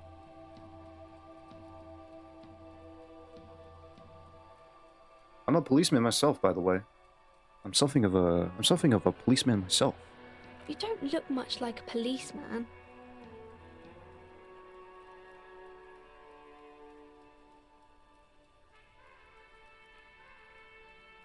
Huh? What does a cop look like then? Didn't mean to offend, sir. Sorry, sir. It's just that you don't look like Dick Mullen.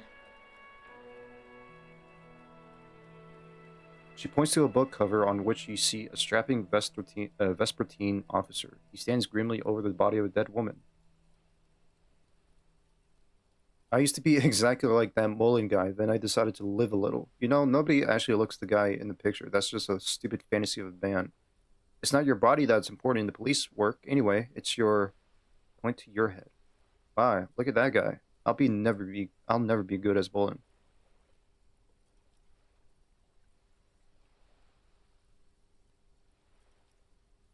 What's that mean? You know, cut loose, raise hell, blow off steam. And everything's better now, sir? No. Why is that?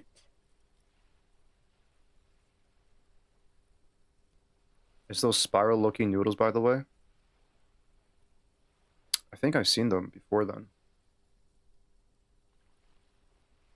A man can never be truly happy with who he is. Look at me, a hideous beast, a failure of a cop, a disgrace. A man can never be truly happy with who he is. You'll understand when you get older. Oh, okay. I shouldn't have said that thing about Dick Mullen. You know, nobody is actually looks like the guy in the picture. She looks at Dick Mullen, frowning. Dark, arrogant, violent, likely overcompensating for something. He isn't even drawn right.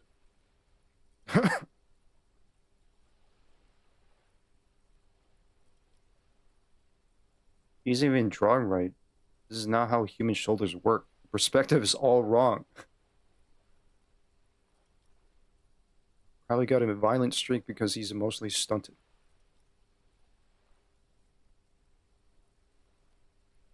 She examines the picture, trying to find whatever is wrong with it. She then shrugs and puts the book aside. That's just no way to cop. I could do it way better than Dick Mullen. Sure you can, sir. He's just a fictional character. He'll be no match for you. Mischievous little girl, I swear. Maybe you can show me some real police work, sir. Like in the books. The cover image of Dick Mullen seems to stare at you with harsh disapproval.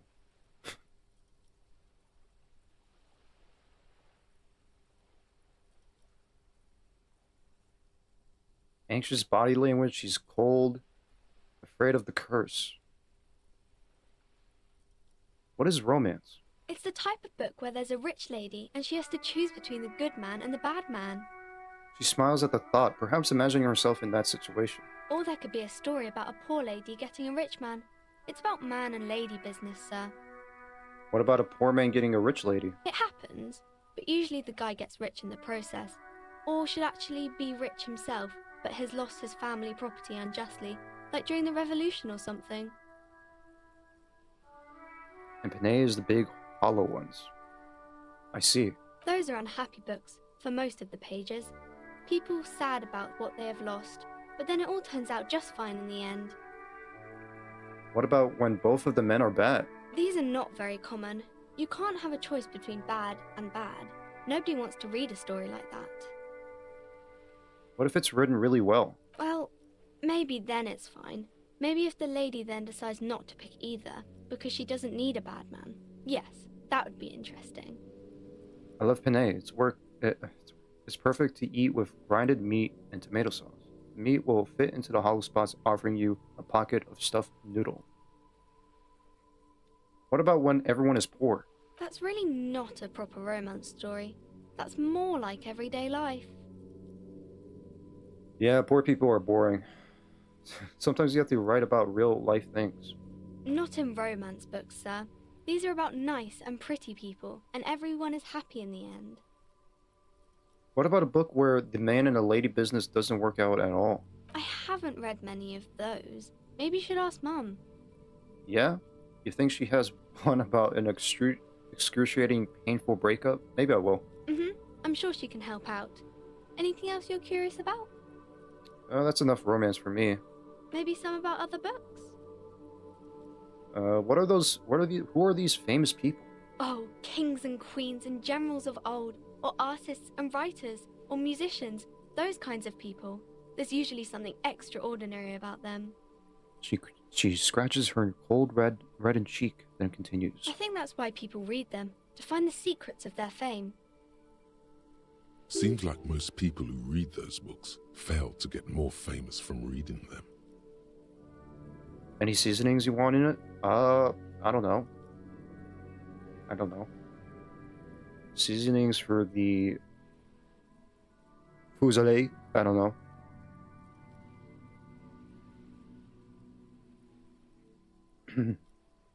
Reading those doesn't make the readers more famous, does it?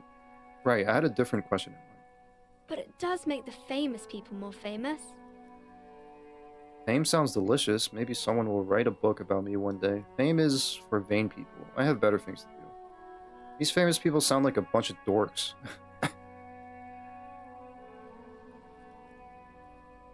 Okay, sir. Alright, let's roll for this. It's challenging, but I have a high chance. The girl keeps her hands folded, hidden. Why is that? Hey, why do you keep your hands folded? What do you mean, sir? She looks wary. She knows where this is going. You don't need to be worried. I'm here to help. You can show them to me. Actually, I'd rather not deduce anything. Every time I deduce, people get hurt. Is that true? I don't think that's true, right? Okay, maybe a chance. I don't know. I'm the one that's playing. You don't need to be worried. I'm here to help. She looks around anxiously. Her hands remain folded in front of her. She doesn't want to show them. The lieutenant stands by, looking at the two of you with little interest. A facade of true professionalism. He is far more intrigued by the situation than his poise reveals. It's okay. She brings out her reddened hands, her nails frayed, Ooh. nearly chewed down to the flesh. Yikes. You bite your nails? And you knew this from me keeping my hands folded? She shoots you a suspicious glare.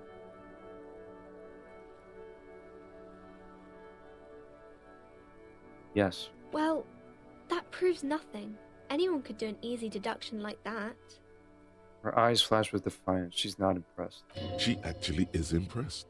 This is more like a defensive reflex. One more? Bet I could figure out why you bite your nails. I got a few reasons in mind. She nods, half provocative, half enthusiastic.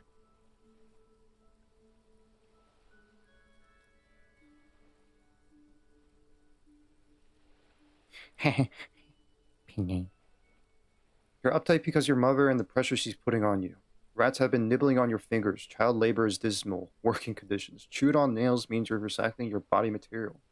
It's an intense dedication to the way of business. There are no riches without professional sacrifice. I think it's one. Maybe so, sir. Okay, I know it's a bad habit, and I shouldn't. I'll be fair. I do chew on my nails sometimes. Like, I used to chew on my nails a whole lot back then. And it's not really good. It's not good at all. But I stopped doing that. Here and there, like, rarely I do. If I do feel anxious. But not anymore.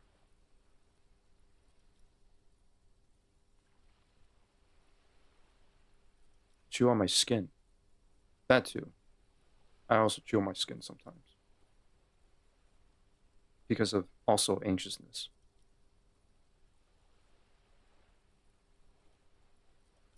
I won't say chew, I would say like just bite my nails.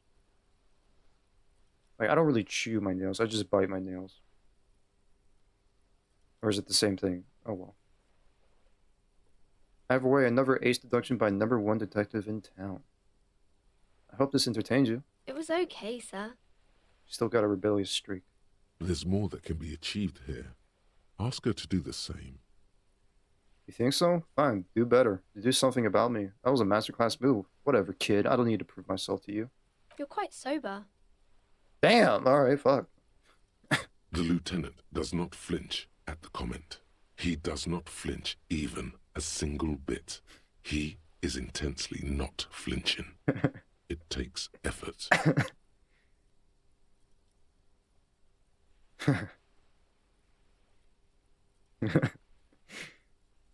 He's really trying hard to like hold a reaction. I do it all the time whether I'm anxious or not. It's not good. It's not good at all. I know my brother does it too. I think like what they do is that they would like to keep you from like biting your nails, they would paint your nails.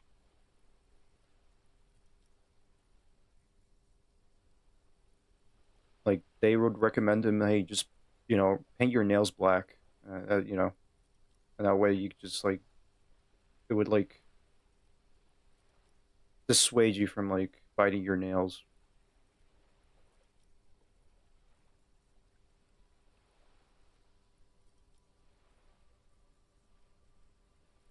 I never did it, but I do have some sprays of red on the back of my fingers. Whenever there was loose skin, I pulled off until nothing was left to pull. Yeah, I also do that. That wouldn't work at all? I mean, I don't know. They're pretty much like biting on like nail polish, pretty much. I don't know. I never did it. I mean, I don't think it, I also think I don't think it would work. I never tried putting nail polish on my fingernails. I never tried it.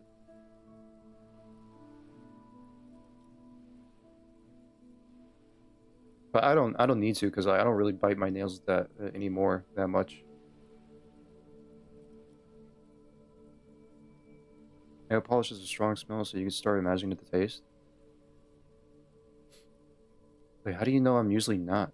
And I'm having a grand time. I'm also sad and my head hurts. Wait, how do you know I'm usually not? Because you usually aren't. I'm also sad and my head hurts. I'm sorry, sir.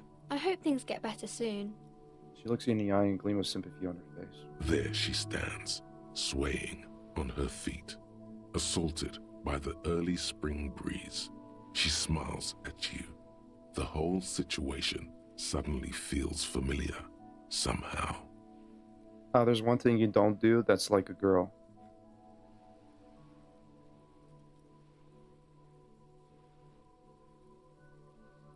I mean, I wasn't. I guess. But it's whatever. What are you missing here? Why does this feel familiar? Okay. Let's roll for it. You have absolutely no idea. Familiar? How? You must have forgotten something you heard again. All right, I'll try again later. Wow, so someone's been a little boring. What? Yes, my standard liege. Someone's seen all sorts of wild ideas pop off and thought, I'll take the boring one. The regular, please. The brown. What the hell, drama?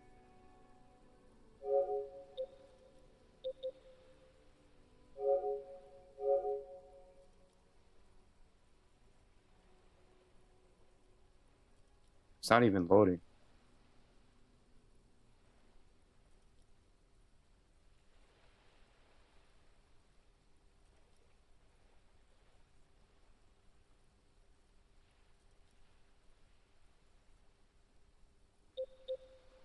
Is it because I'm wearing like...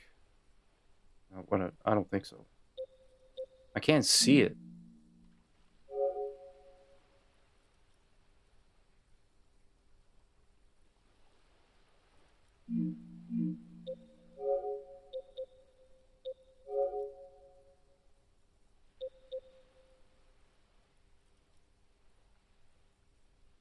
Like, I can't see it at all. Don't know why.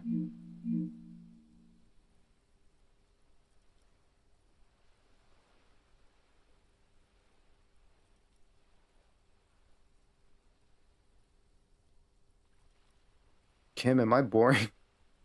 I like brown. Of course you do. And maybe some black shoes or a pristine white shirt to go with that. It's official. My lord's copo type is regular cop.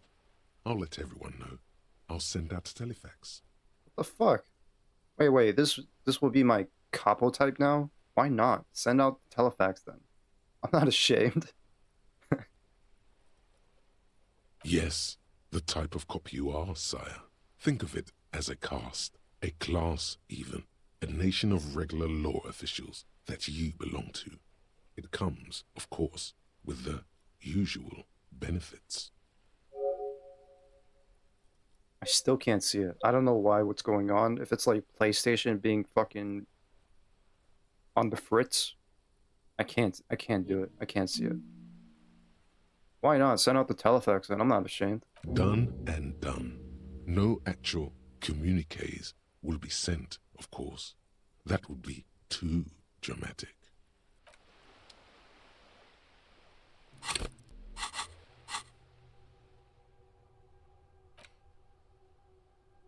This is the one.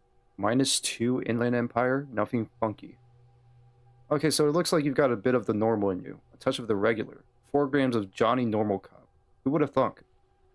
You, the extremist of all the cops. You said some pretty boring things back there, and now you have the 2 choices. You could either leave it behind and forget about it, or you could try to utilize your normalcy. Internalize it. Get a touch of vanilla back into the herring-flavored egg and licorice ice cream of your mind. Maybe. Maybe. I don't think so. Yes?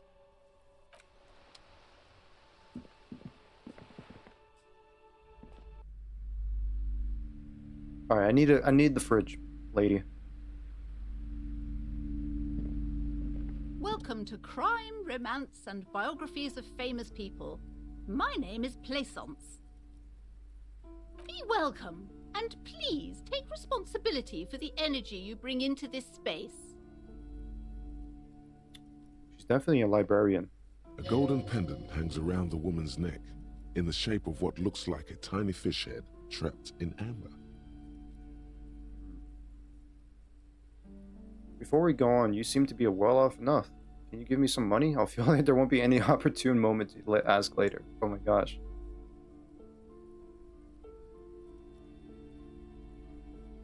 The mainframe? Oh shit.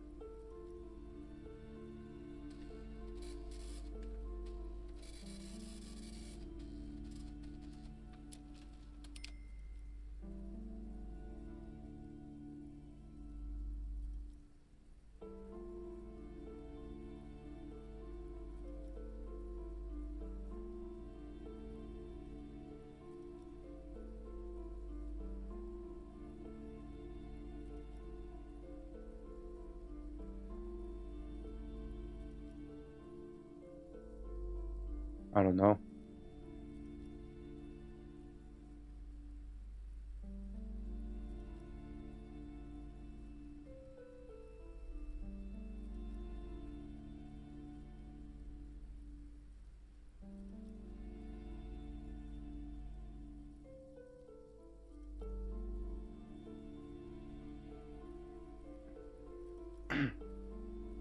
Are we good? It's all green now.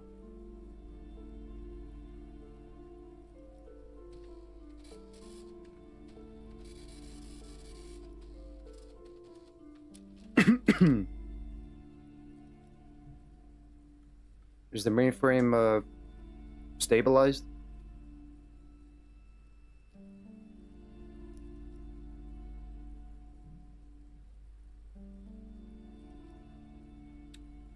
Should be working.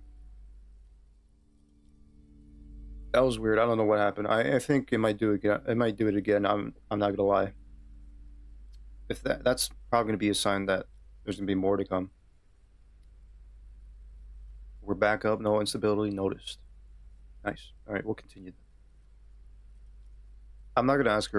I'm not gonna ask like every. Am I gonna ask everyone for money? Maybe next time. Mainframe, frame. Curious pendant you're wearing. Oh, yes. Helps to have an anchor in these times. Is there a frame in the war? I don't know. A frame in the war?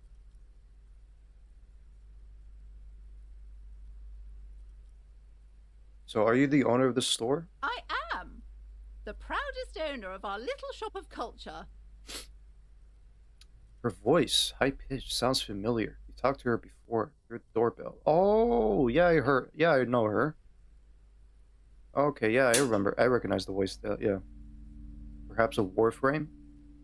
Ah, I get it.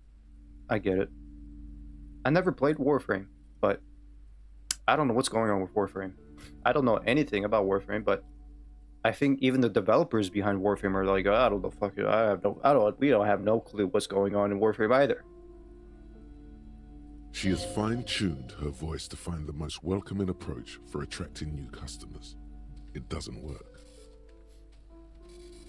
Your daughter's the one standing outside the store, right? Annette, yes, my daughter. I hope she wasn't slacking off again with her nose in science fiction. Tell me, was she at her post doing her job like a proper girl? Yes, of course. Wonderful. Did you talk to her? Yeah. Great. On a scale of 1 to 10, how compelled were you to buy books after talking with her? Her opinion of her daughter depends on how well she lured you into the store. Fuck, I don't know. Should I lie? I'm not gonna grade a human being. I don't do that. I don't want to do it either. But if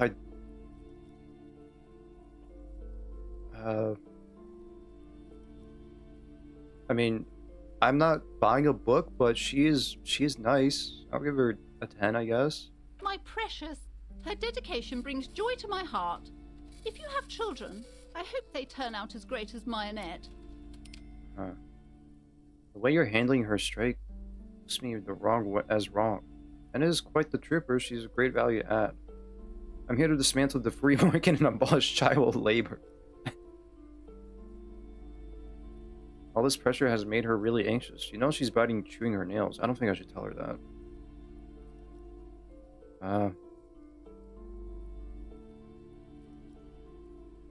Okay, let's just change this up. The woman before you scans the store, her shoulders rigid and tense. Every now and then, she nudges her glasses. Maybe I should just... I was told about there's a huge fridge in the building cellar. Can you leave me there? A fridge? No, I don't know anything about a fridge. Aren't you interested in books? For whatever reason, she's lying to you about the fridge. Seems like you have to find your own way to the cellar. What if I want to buy a book? Then why are you talking to me? Everything is on the shelves to browse. Don't you feel compelled to buy anything? See those shelves there? Go. Be drawn. So what types of books do you have? Everything is on the shelves. Take a look yourself. The shelves compel you, don't they? She's attempting to mentally direct you towards the shelves. She only wants you to buy the goods. She doesn't care about the books. Do you even know what books you have for sale? Truth be told, not really. My sister brings in most of the goods. I'm sure it's all very literary stuff with well-written prose. But you don't learn about the important things in life from fabricated stories. Wait, shouldn't a storekeeper know about her wares? Where do you learn about the important things then? The truth is available if you just know where to look, and you have to open and free your mind to understand. She nods at you cryptically. Okay. Alright, I'll take a look then. She smiles and nods, seemingly relieved.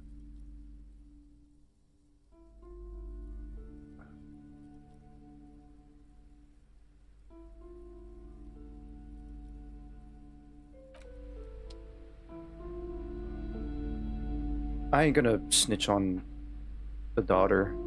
I don't want to snitch on her in any way. I used to play Warframe during the release period on the PS3. It was fun back then, but it got boring quickly by the lack of content. During endgame, you'd only farm the same planet. I hate this woman. There should be an option to spin kick her.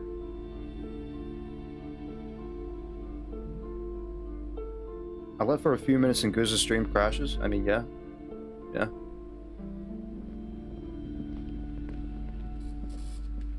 I had to find the cellar my own way.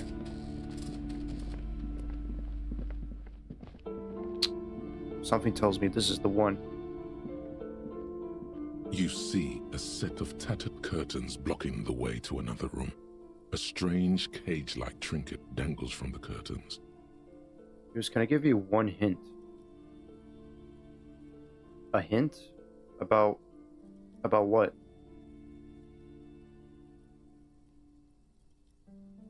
Excuse me, officer. The back room is strictly for employees only.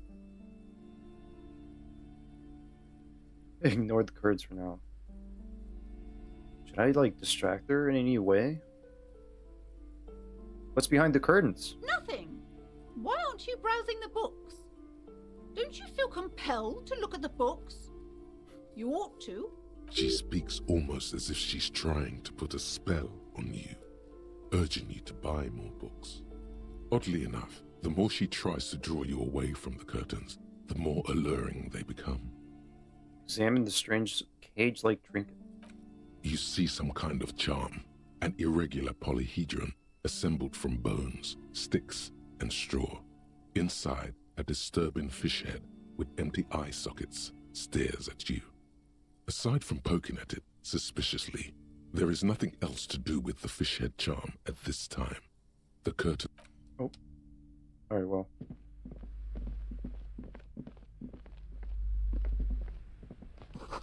Old sports magazines tucked away in a dark corner. The book collects the national recipes of Arda. They're all about the lake trout. A small mountain of colorful board game boxes. There are numerous types of games for all ages. A lot of shelf space seems to be taken up by Wirral-related merchandise. Storky, what board games do you have here? Wonderful board games, sir. The Viticulturist is a classic for sure, or perhaps you'd like Archipelagos of Insulinda, a very educational game for those interested in geography. Raubritter is a fun game of economic competition, but can get quite intense after a while. We have games for the whole family. You can play with your children. Who are you going to play board games with? Do you have friends or family?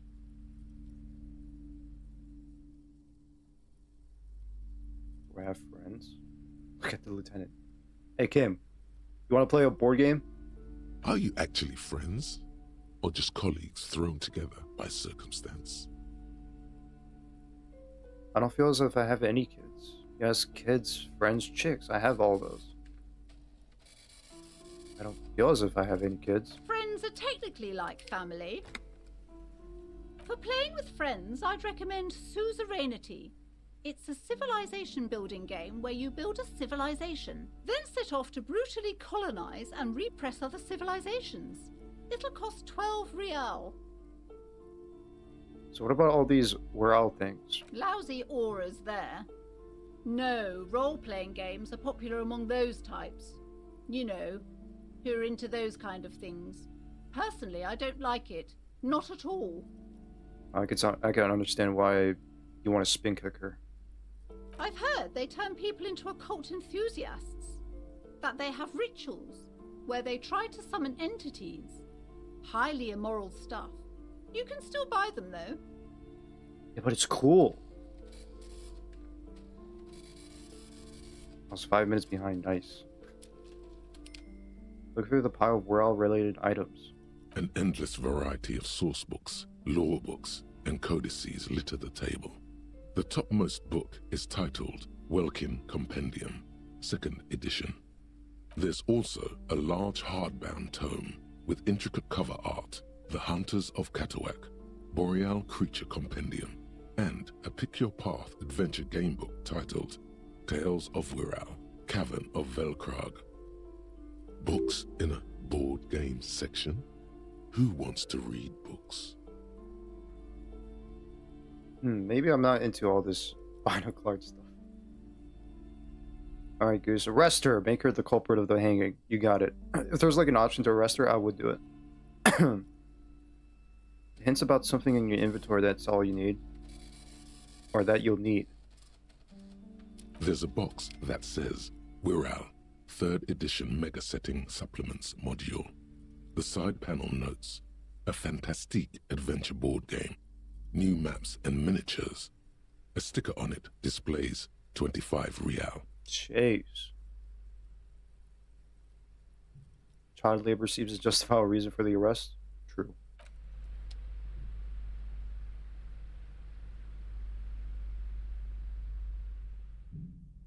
So wanted to know. The hints of... You're going to give me one hint. Give me one hint in my inventory.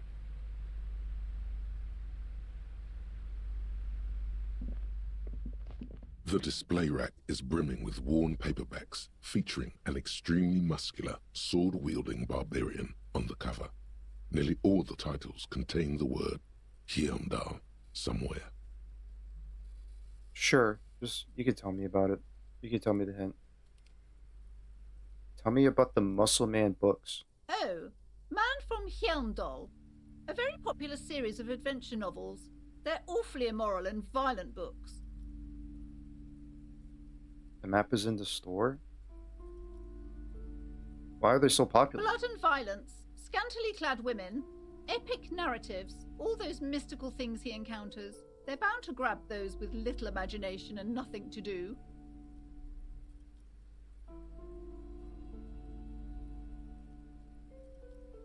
That doesn't sound like something I'd be interested in.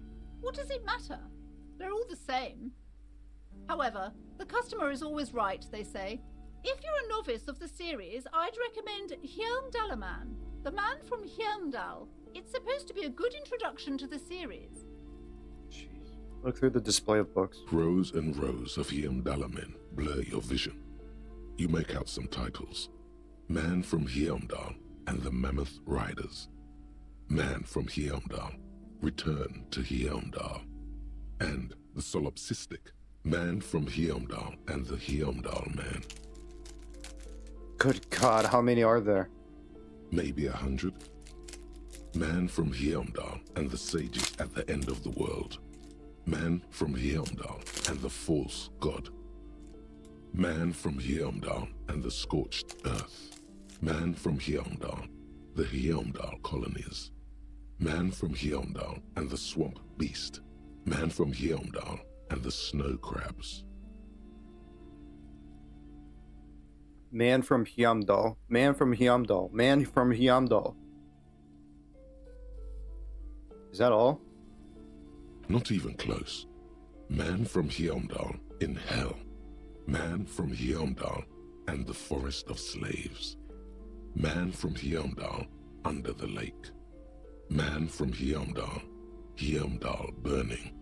There's even The Trial of Death, a pastoral combat game book set in the world of Hyamdalaman, and so much more.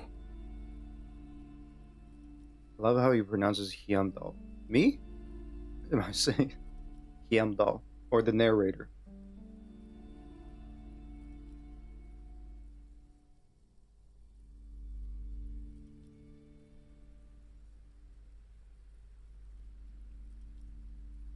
Pain threshold?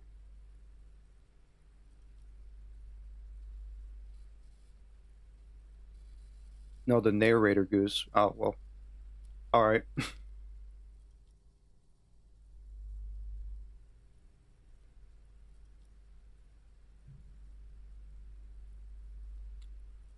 Alright. Nothing of interest. Fuck. Only silence and the cosmic background pain radiation. Alright. Gift books and molten candy.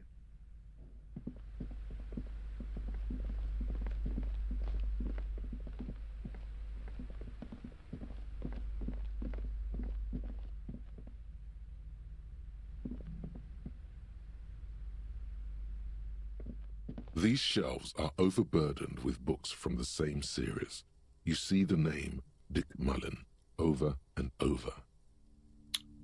Storky, what's with all this crime fiction? Oh, crime, robberies, murders, even sexual crimes. We're fortunate to have Dick Mullen and his stories to sort all that out.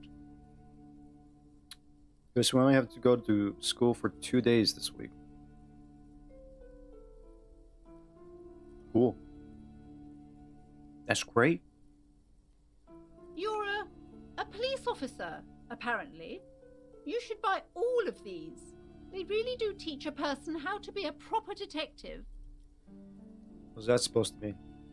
Look through the display of books. Crime fiction is a disgrace. Is she saying that I'm a horrible detective? Representation of the physical attributes of the arduous everyday work of actual police officers. These books greatly overstate the excitement of police work, glossing over how long it takes to actually follow up on leads and eliminate dead ends. Since the snow never ends. I think it's also snowing here as well. I mean, of course it snowed, but I think it's snowing again right now. Unless the forecast changed. What's more, they completely ignore the psychological hardships of year after year coming into contact with people during the worst days of their lives. Not a single mention of all the stress this work creates upon the officer's family. Detective fiction just doesn't tell the truth at all. Now, would you like a list of all the books found on the shelf? Oh god, no. Shelves filled to the brim with crime novels featuring the supposed crime fiction. These, what's not a single, you see, Dick Mullen on the job.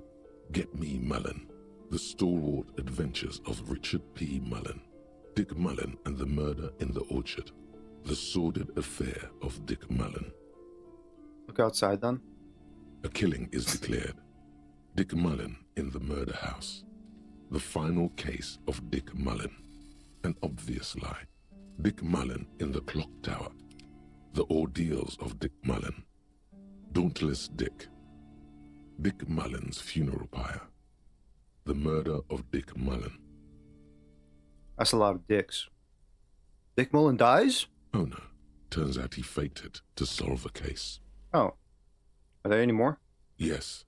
There's also the dame who did it. Farewell, my Mullen. Faking death seems to be a common trope in the Mullen series. The morbid tales of Dick Mullen. A dark tide turns. Also, the 8th grade of our school is going to Chicago. Okay. They're gonna go to, like, what? The Bean? Cloudgate? Millennium Park? I'm pretty sure that's where they're going. Tragedy calls for Dick Mullen. Another one with fake death. And, of course, Dick Mullen, the murderer. In order to catch a murderer, Dick Mullen must become the murderer. I don't know. I'm in 7th. All right, then. Come on. This is not the way real police solve crimes. The real police are some 20 kilometers away, sitting in an armored motor carriage. Come on, Chester. Tell the story again. Bald man turns towards a lean man and passes him on the back. Again? Man, I tell that one at least once a month. It's not that interesting. The fuck it is. And these guys haven't heard it. You see, Chester here.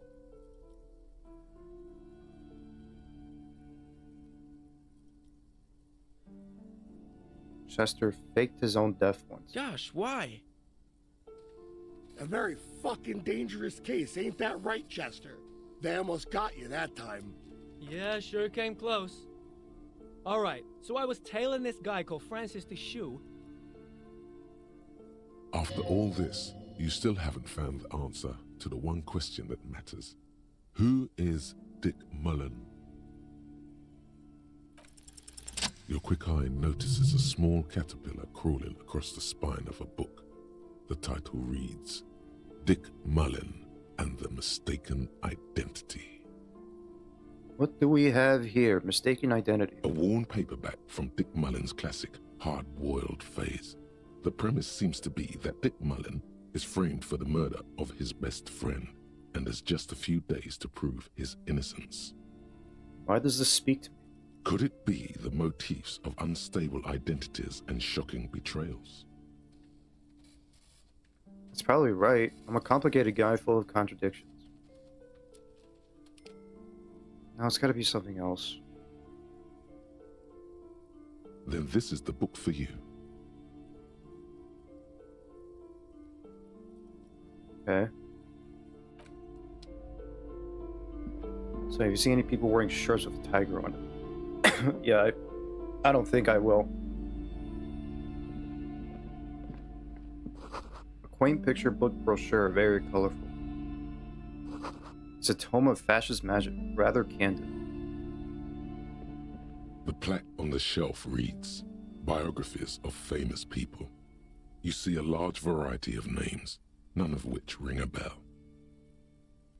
I know, since you stayed cooped up inside all day. Exactly. Exactly. Store keep anything noted in this shelf? I would say... The Greatest Innocence. Yes, most certainly. It's an important educational tool, delving into the depths of history, religion, and their relation to innocentic power. Who or what is an innocent? A very influential historical figure. But surely I don't have to tell you that. You're a law officer, and law officers have at least some education. The book is also very daring. The author aims to re-examine the universal understandings of the innocentic system, creating a fresh vantage point and a shift in the tired order of things.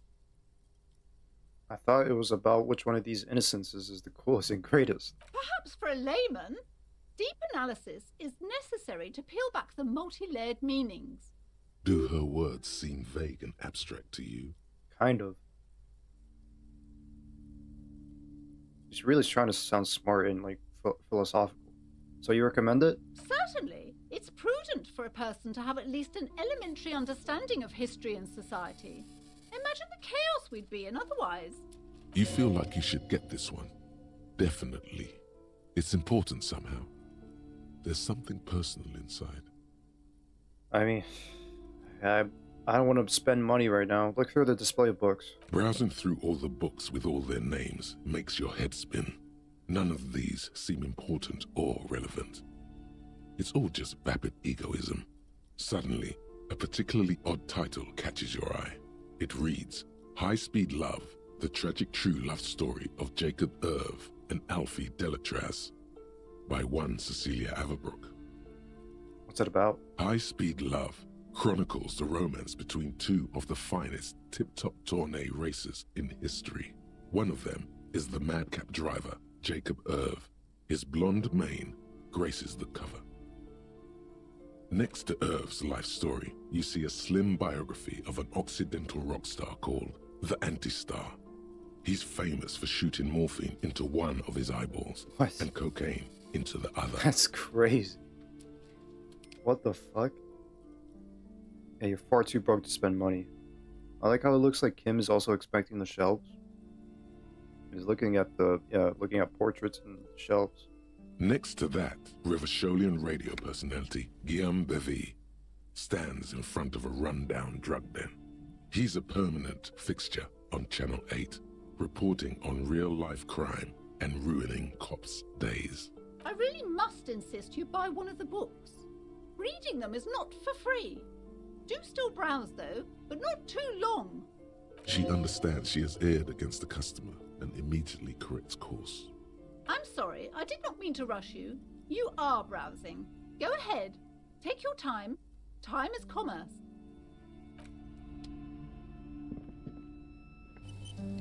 Several maps have been attached to a bulletin board hidden inside the alcove. They're held up by small pins.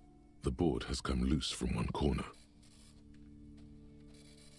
The maps look old and faded. Your eye catches a map of Insulinda, a map of Revachol, and a map of Martinez.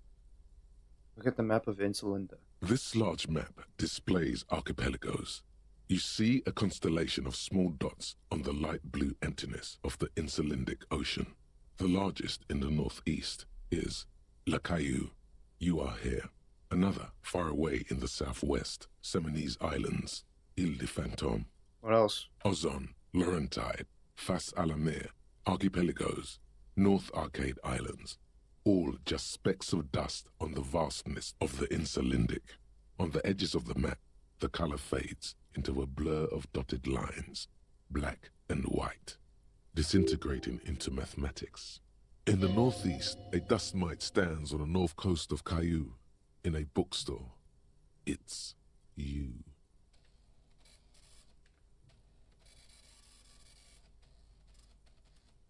You're on Caillou? I mean, yeah, I guess. I'm on the north coast of Caillou. Squint first. Can you see cities on the islands? You can. On Caillou, Revachol, a single black star. On Ozon, Fondelier, and Vilmandu. On Archipelagos, Croyan Moran, Villiers. On Seminine, Olduvai, and on Laurentide, Deora of the Seven Seas. This is a lot of places. Lost little pearls of light, tiny fires in the dark. The ocean breaks apart into a tangle of cosines and azimuths, all pointing into pale nothingness. Windy is the north azimuth. Grad is the northeast azimuth. Samara is the east azimuth. Seo is the west azimuth. Isolas, they're called. Connections to other worlds. Words past the Insulindian, unknown to you. You only know you've never been there. You have little idea what they are. Distant stars, gods. But looking at them makes you feel almost non-existent. Whatever they are, the Isolas are immeasurably large compared to you, and very, very far away. Perhaps they are gods, gods of distance and outer dust.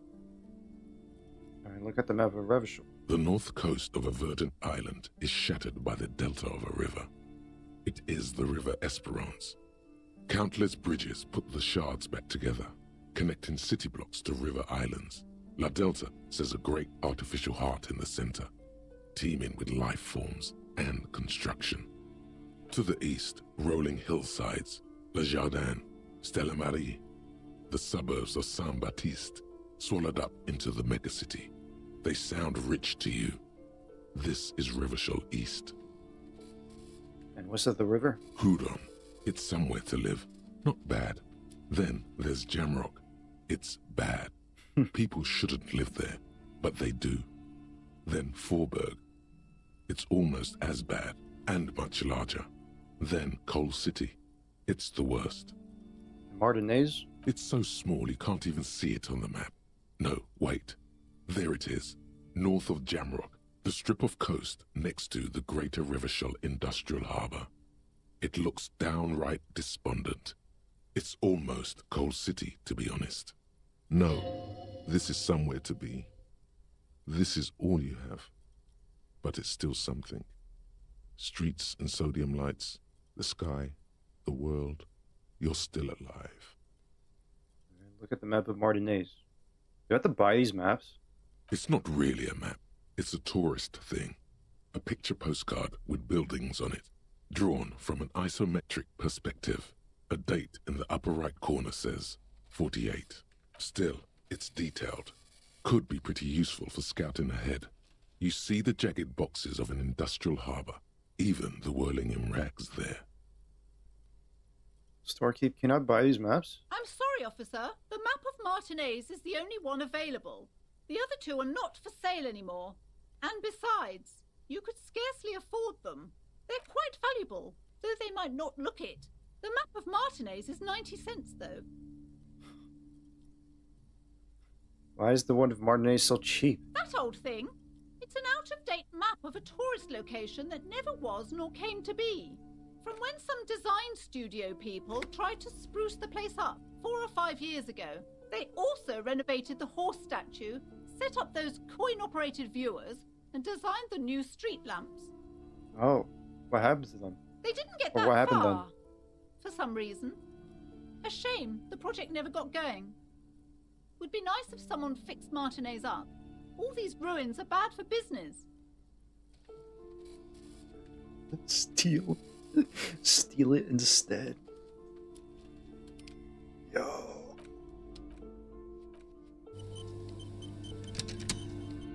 Several maps. The maps look old and faded.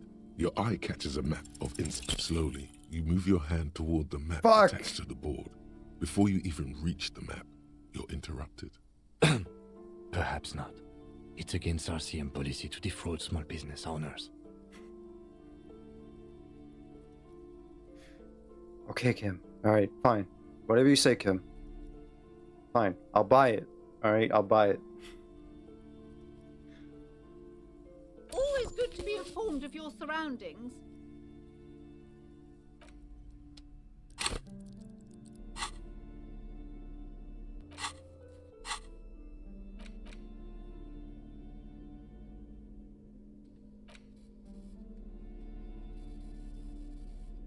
Warden tour map of Martinez area dating from 48. Title on the top reads Bienvenue à Revachol. It's a bit out of date. It says it was originally created by a design studio in a failed attempt to spruce up Martinez and turn it into a fancy tourist location. You'll probably not have a place to sleep this night, that's for sure. That's unless I could sell some items, I guess. The worn map features the patchwork grid of the streets of Martinez, with directions to appropriately touristy locations. Year 48 resides on the upper right corner. Trace a path through the grid. Your finger moves through the various streets, across Rue de Saint-Ghislain and Rue Saint-Sipar, over Saint-Brun and Martinez North, finally coming to a halt on the spot where you are currently standing, although the map gives no such indication itself. For a more detailed view of the map, go to your journal and select the Map tab. Alright, nice. I like it. Very nice. Alright.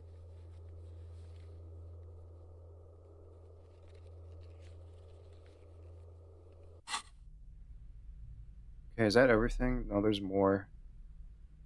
There's a couple more. Another boring book just discarded here. This bookstore is not strictly about crime, romance, and biographies of famous people. There's also a wide range of paranatural literature. Ooh, looking through the shelf. Amidst the various books, you find one written by someone named Matthias W. Dundas. It's about wholeness, unity, balance.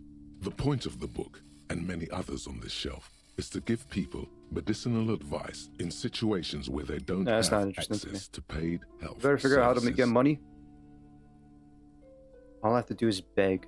I have to beg for money from these people.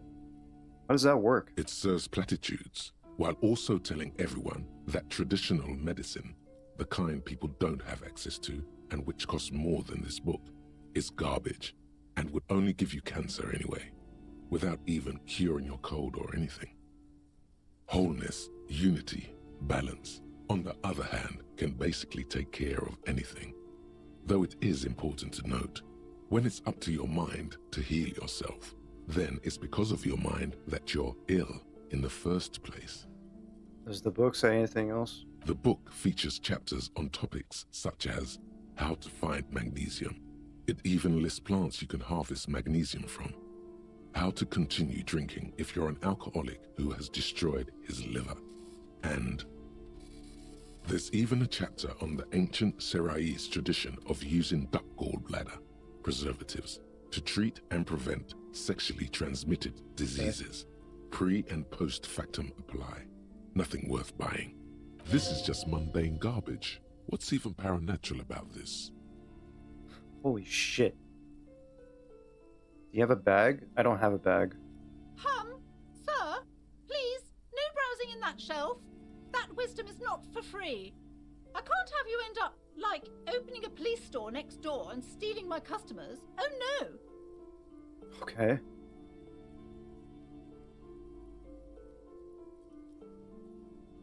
Find something truly otherworldly. The throbbing in your head increases with every passing moment you gaze at this shelf.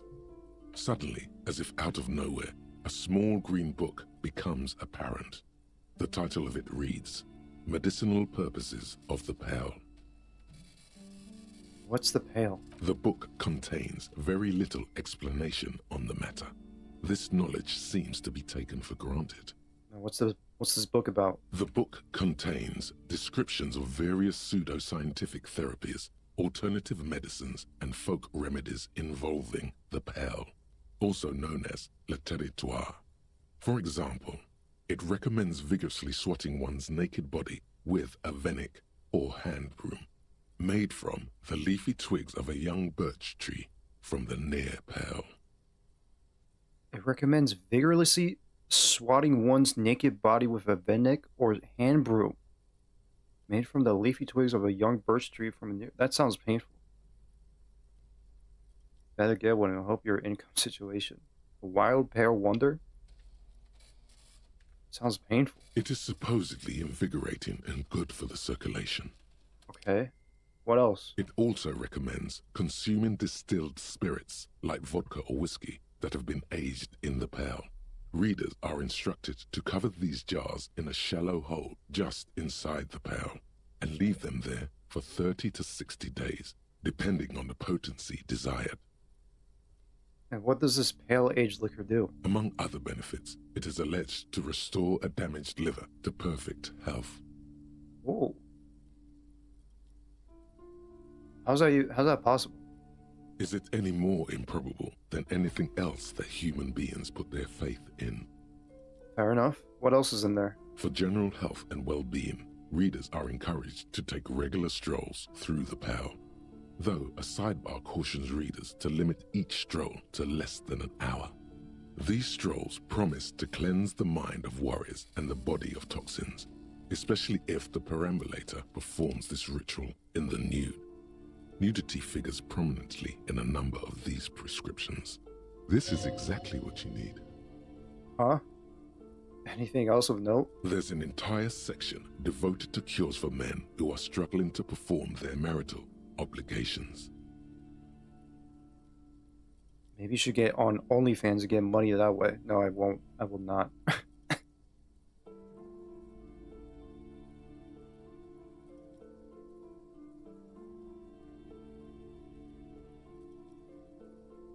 Well, I certainly don't need that. You close the book and return it to its place on the shelf. Alright. I think that's everything.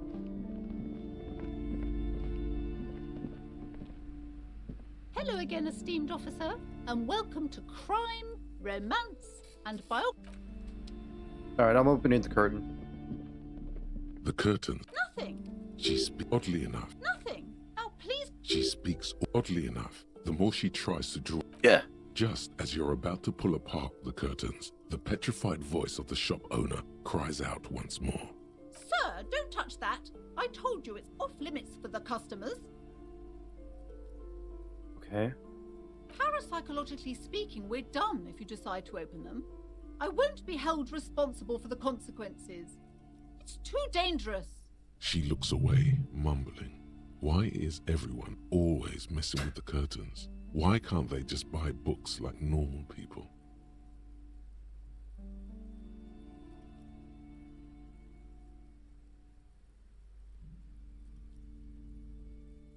Like, attitude, except he wasn't trying to get money. He was trying to look at the money, if you know what I mean. Sure. I guess. I've heard there's a fridge there I need. This is about the curse, that's why you're afraid? No, it's just a storeroom for the employees, I told you. Now please step away from the curtains. I heard there's a fridge there I need. Everybody suddenly needs something from there. Leave the curtains be. It's what it wants. Ma'am, this is different. I'm a police officer. I need to get in there. Why? It's not like anyone was killed there. She stops abruptly as her hand flies over her mouth, baffled by her own bluntness. I'm sorry. I don't mean to be so impolite. Just please don't go there. I can't allow that. But I sense this... make things worse and unleash the powers. Huh? But I sense this place calling for me. I must investigate beyond the threshold. You do? My God. Even more reasons not to mess with the curtains. Just step away, dear sir. I don't care. You can stop me. I'll open up. No! Please just talk to me, officer. Come here and let's talk this through before you decide to do anything extreme. There is something mysterious about the curtains. Be careful. The curtains, tattered with age and covered in dust, hang before you, as if taunting you. Let me quick save again. It's what it wants. It's a fucking curtain. Hello again, esteemed officer, and welcome to Crime, Romance. Why are you so uptight about those curtains? I just want to know what's on the other side. I already told you. It's just a storage room for employees. I don't understand why it's so important to you. Just let it go, officer. Go buy some goddamn books. You're supposed to be drawn to the books. Oh. Excuse me. If it's just a storage room, then why do you have that strange trinket on the curtains? It's just for decoration. She waves under your gaze, a mouth pressed into the tight-lipped smile, then something breaks. Okay, fine. It's just because this place is cursed, just like everyone said. They don't call it the doomed commercial area for nothing. Are you happy now, officer? Happy that you've ruined everything? Take it easy. You've broken her resistance. Pushing her further will gain nothing. Why didn't you just tell me right away if it's cursed? Have you sought help from anyone? Yes. I've contacted numerous parapsychologists, and even a pair of Simonese mediators. They provided me with the wards. The wards help to keep the doom at bay and protect us against the darkness that lies further in the building, even though now I fear it's not enough. Is your pendant part of the ward as well? Oh, this? No, it's a special Himian amulet, blessed by desert pygmy shamans, with a spell of compulsion. It's to compel people to buy books. There are numerous spells cast throughout the store. I had the books anointed with a different inducement spell, for example. It's guaranteed to boost sales 15%. Oh. Okay. Why didn't you just tell me the curse? Why didn't you just tell me right away it's the curse? It's not good to talk about the curse, not in detail. The negativism, it's dangerous. Talking about the void wraiths angers them. Wow. Void raves. You have new words. How does this curse manifest itself? The curse is so much worse than you could imagine. It's a disease, eating at the very foundation. A shiver runs through the woman as she looks around the dimly lit store. It's the curse of financial distress, of ruin and bankruptcy. Didn't that curtain just move? Huh? Okay, I'm a little confused. What does that mean? Wait, what's the... wait, that's it? I was hoping for something more paranatural. Shut the fuck up, Inland.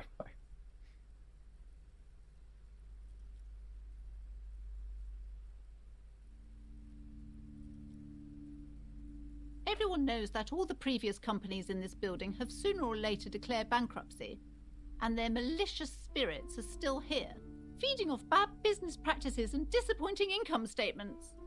There's something wrong with this building, I can tell you. Ever since I arrived, I've sensed an eerie, lingering presence, as if I was unwanted here. I'm gonna have to provide you with an asylum if you don't stop saying dumb shit. So send this lady to Arkham, man. Sounds familiar. Strange. I feel unwanted too. What does it mean? Truly so? Perhaps the dark energies are leeching off you. You shouldn't stay in the store too long. It may be dangerous.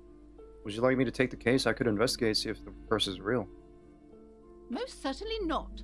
I don't want anyone who's not familiar with the psychic arts to get involved in this mess. Stay away. Leave the spirits be, so they can return to their slumber. Psychic arts? Sounds right down our alley. Venture to let you investigate the Doom commercial area.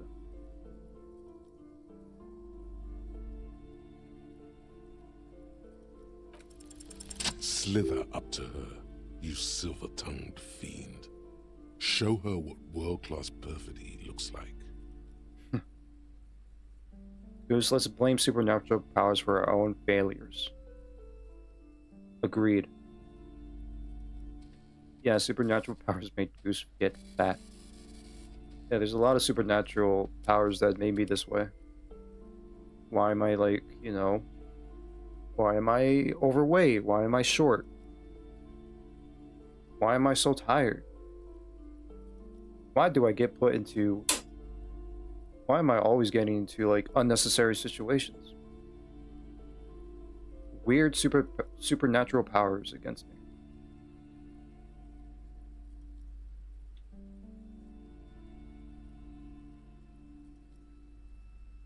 That'll go to my Hopeless Core compilation.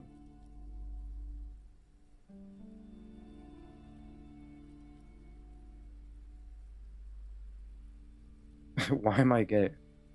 Why am I why am I, you know, I'm probably straight.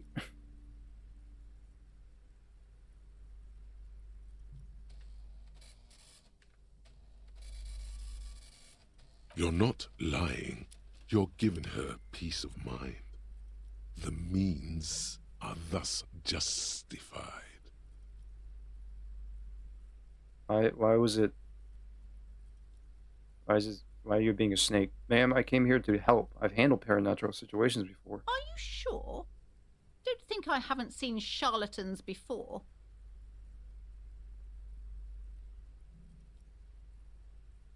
Why am I probably straight? Sense the psychic emanations from afar. Sleeper Beyond calls out. I'm not sure I can trust your claims. Honestly, you look like a bit of a drinker. I'm sorry for being so blunt, but... Hey now, hey. Hey. You need the booze to focus, alright? Hold on now. The lieutenant keeps his usual stony calm. He silently picks out his notebook. Go ahead then. Rock her world, he thinks. I'll compose some notes. See, it's necessary to drink the spirits in order to contact the void. I admit, I have my share of drinks, but only because the spectral realm is physiologically taxing. How do you know all this? Here we go. I am the Void Revenant. I have the powers to debat all the bad energies. I should have realized. A pattern lies within the fabric. The hand of fate guides us. Our meeting couldn't have been mere chance. Perhaps you truly are the one to deliver this woman from the doom. But I am not the only one at risk. I have to think of my daughter. You are certain you can help us? Keep us safe? I can't allow any collateral damage to hit us. No problem whatsoever. Your family's safe. The Phantom is no match for me. Just ask my partner Kim. He'll vouch for me. Oh, He's not been listening closely enough. You put him on the spot. Certainly so, ma'am. I can assure you my partner is eminent in this particular field. If you promise, good officer, then you might be our last hope. Do you swear it? When are you taking a break so I could listen to Daddy Shoe's song? Perhaps, perhaps our meeting couldn't have been by chance. Chance. I'll take a break right now. Sure.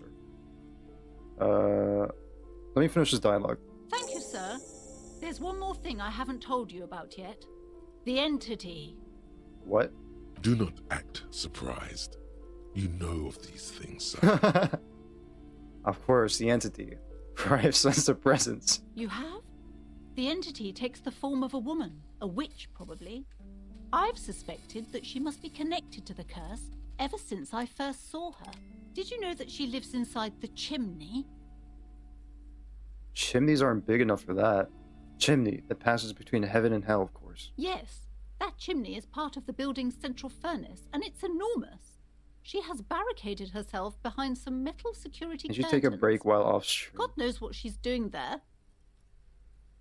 Some unnatural magic, I assume. You should go find the entity and ask what happened to all the companies in the building. What is the source of this curse? Here's the key to the warded door behind the curtains. Take it. Yes. Okay, so go find the entity and ask what happened to all the companies in the building. What is the source of this curse? Here's the key to the warded door behind the curtains. Oh, and please do return to me after you've looked round. I'm quite anxious to know what she has to say about the curse. What you discover in there. Unbelievable darkness and ruin. What you discover? Probably just office space. And the damn fridge. Don't be scared. Okay. Alright, let me take a look.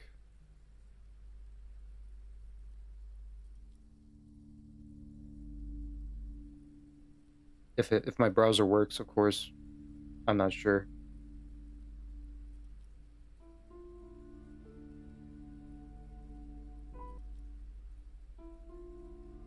I'll give it a listen on my end.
Nice try, Diddy.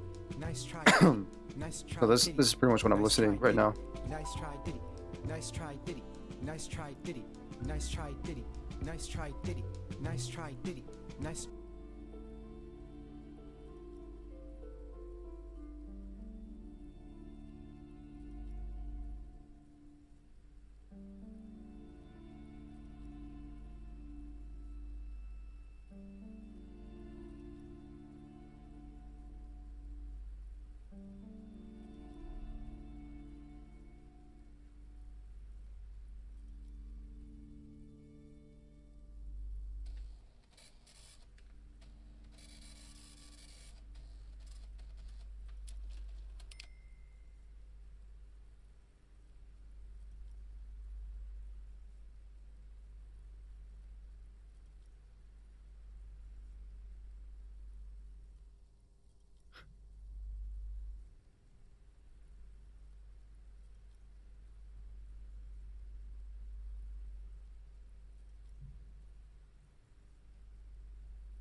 Gosh, so inspirational.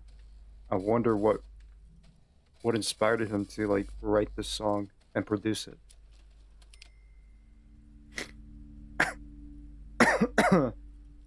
I'm finally done with the drawing. Oh yeah?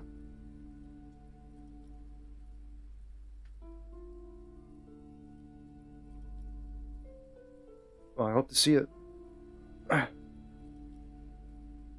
Now listen to "Good Looking" by Dixon Dallas. Alright, I listened to the Attitude song. I didn't. Maybe next time, or maybe after stream again. I'll try to.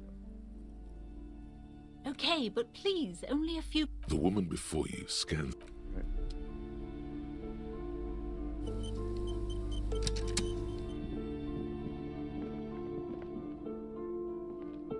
You see a set of tattered curtains blocking the way to another room. A strange cage-like trinket dangles from the curtains. You actually listen to it? Did you guys not hear like the snippet of the song? Yeah. You see a dimly lit room full of dusty furniture and trash. A doorway stands in the back, covered in dozens of scary little cage-like trinkets, your shadow looming over it like an omen. Oh!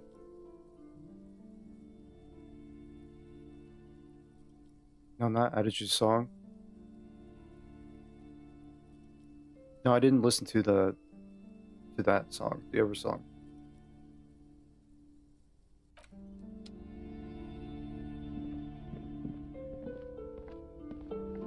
Okay. Mostly silhouette of hair dryers. A vaguely androgynous portrait of a man.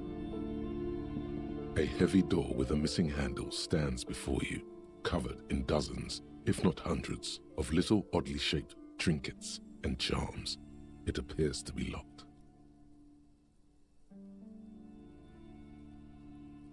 You actually listen to, wait, what? You'll actually listen to it? Oh.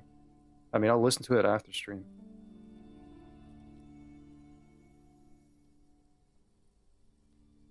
I mean, I'll look. Is the door from Chainsaw Man? I can't. It's been like a long time since I've seen Chainsaw Man, so I don't remember.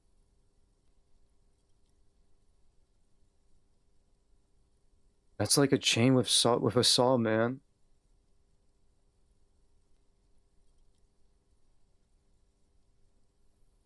I do have the key. After exerting some force, you manage to turn the key. It's eerily silent. The door slides slightly open, letting a draft of cold air into the room.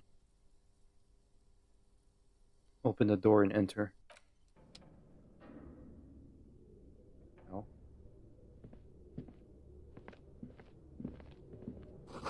Sand is dripping from the punching bag. Oh, I could talk to Kim. What is this place? It's the Neverworld beyond the veil. Looks like a gym to me. Yes, but no one's been here in ages. He draws a strip on the dusty floor of his foot. I doubt the electricity still works. Good thing we have a flashlight on us. Don't forget to take it out of your bag before we move on. Oh yeah, true. An eerie feeling rises in your chest. What if there's a reason why no one's been here for ages? Let's just keep going. I'm sure it's just a regular abandoned house. Nothing more mysterious here. Yes, because it's closed. But why? No need to look for supernatural explanations where a banal one will do. Now let's move on, shall we? And...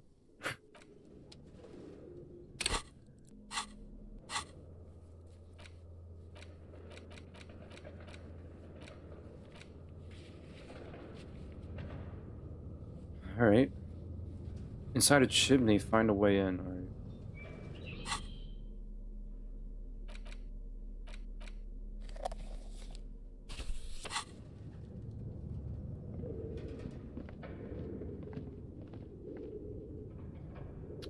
Alright, we're playing a horror game now? What is that? Shot put putt ball? What? Oh, damn. It sells for 13? A ball used for playing shot put. A favorite pastime of elderly gentlemen. You feel like you should hold on to this and make good use for it. To sell such beautiful old school sports equipment would be a sin. Maybe as a weapon? Like I just throw it at somebody's head? The poster says Sitius Fortis. The rest is worn off.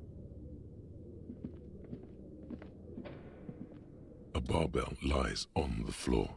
The color has worn off its weight plates. It's 60 kilograms. Your triceps hum at the sight of these weights. Show the world what kind of beast it's dealing with. Yes. Lift them. Yeah, there are no yeah. collars on the barbell. This is a safety hazard. Oh. Why does it feel so familiar? Is this familiar because I'm a weightlifter? No, it's not that. It's the stale smell of rubber, the squeaky sound of sneakers, your bruised knee against the mat, and a whistle. Then the feeling is gone.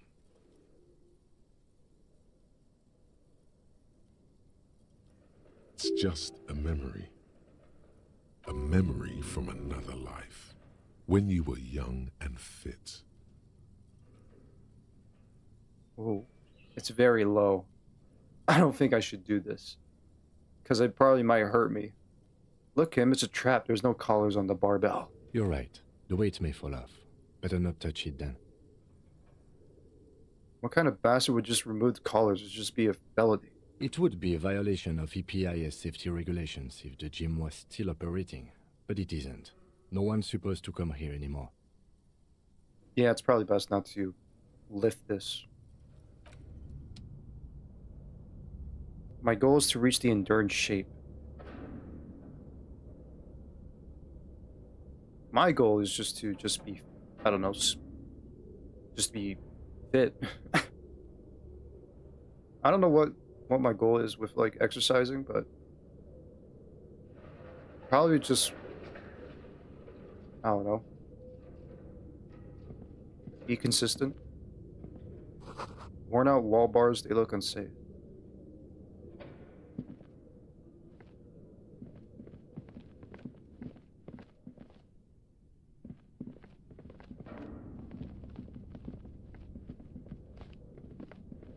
The hallway is blocked by old window panes and debris.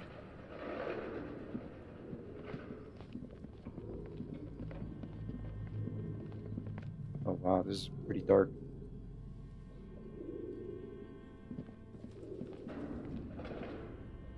A large demi-john full of strange liquid. Wild animals stare at you in the dark, stuffed and mounted.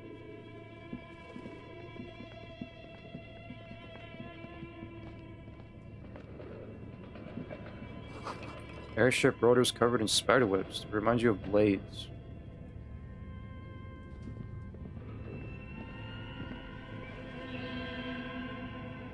This place is creepy. Oh, nice. A naked mannequin torso of strange yellow color.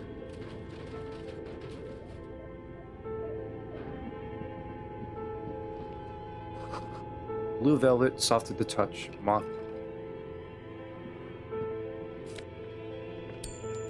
Okay, I'm almost there for like 20 real.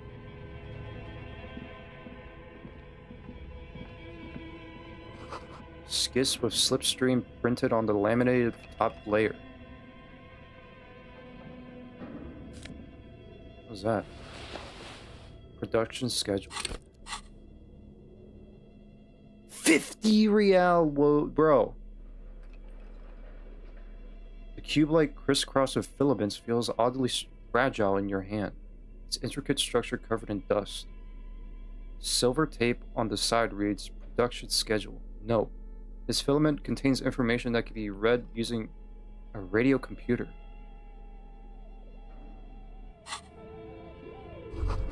Steel rotor blades bearing a slipstream logo. Looks like someone tried to reconceptualize their business here. I don't get it. Look, The skis and rotor blades both bear the same Slipstream logo. It seems likely that they started out making one, failed to turn a profit, and then pivoted to producing the other. But the question is, which did they start with, and which did they pivot to? What a strange leap of imagination, and yet they still failed. How sad. That's just speculation. We don't know anything for sure. That's a good question.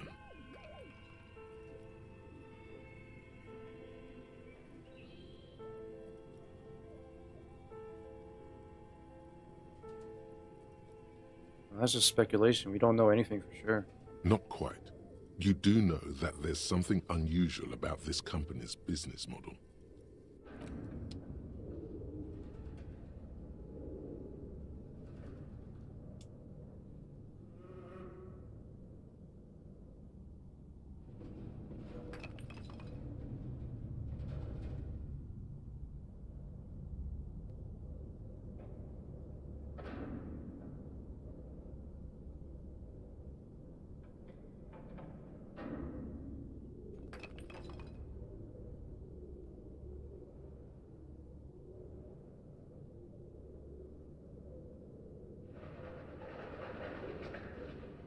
Cost of capitalism. It's pretty good. I like it. This is watercolor too. Impressive.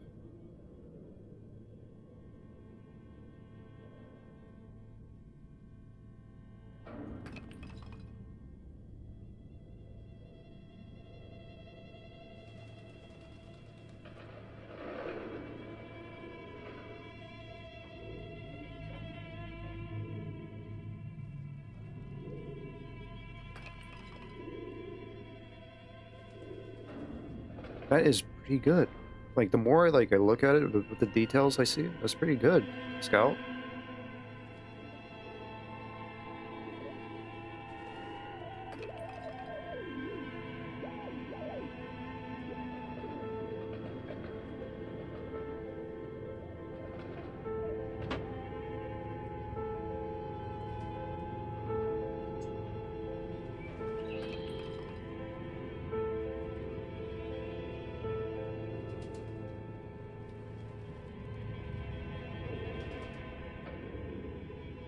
Good job. I would like to see more in the future. Keep at it. You're improving a lot.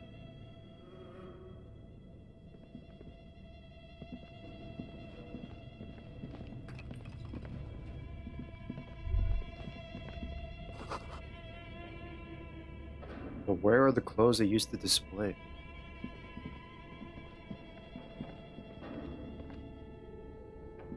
Your flashlight slides over an old green chalkboard covered in scribbles, sketches, and schemes like some ancient cave mural.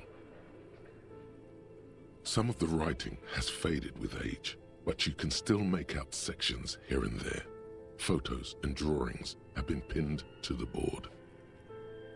Inspect the drawings. These lithe, pointy-eared creatures appear to be different types of welkins. You make out autumnal candle welkins casting wax-based magic. Translucent welkins with organs shining under their skin, and even ether welkins hailing from the vast emptiness of sidereal space. Who are all those creatures? Fantasies of a tortured, feverish mind? Looks like a D&D landing board. One of the welkins, towering among the rest, appears to be different, however. Examine the welkin. This is important. It's Vara Hamira, a high welkin, his face white and scarred like cracked marble. This is clearly a welkin supremacist. The note says, all non-welkin races will be purged. The Haldor, the Twarg, the humans, and even headless men, all of them, purged. Imagine a world filled only with welkin, green welkin, dread welkin, and the high welkin to rule them all. Because did you hear Netflix is raising its prices again? Yeah. It just makes me want to cancel my subscription already. I'm just over with this fucking increased prices. Kind of funny, isn't it? With the whole like inflation, you know. Oh well. Now subscriptions are going up, so good job, USA.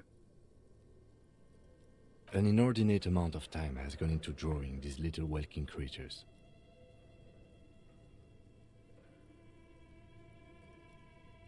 Why would anyone spend so much time on this? Who are these creatures? Who drew them? Are they real? I have so many questions. One of them is a walking supremacist. Hey, Bongo. How's it going?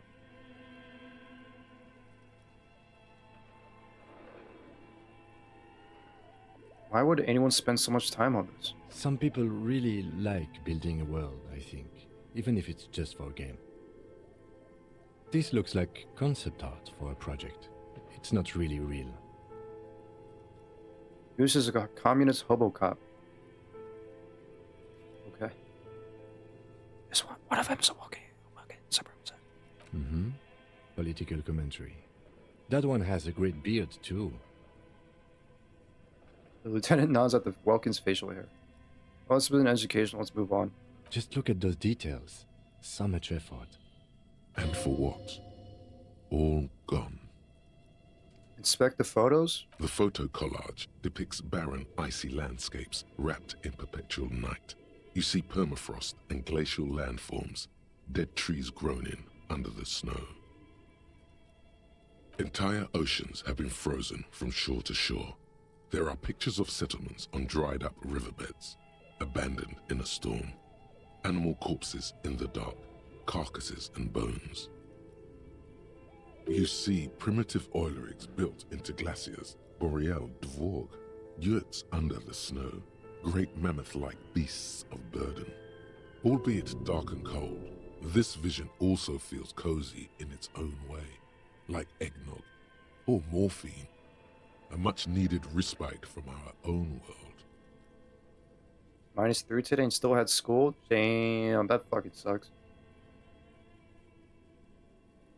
A pinned postcard reads, "The heat death scenario. A desperate fight for geothermal energy engulfs the world as Wirral becomes untethered from its sun, drifting through the universe." It has to be a -100. Nope, you're still going to school, buddy. It don't matter. Even if there's like a blizzard going on, you're still going to school.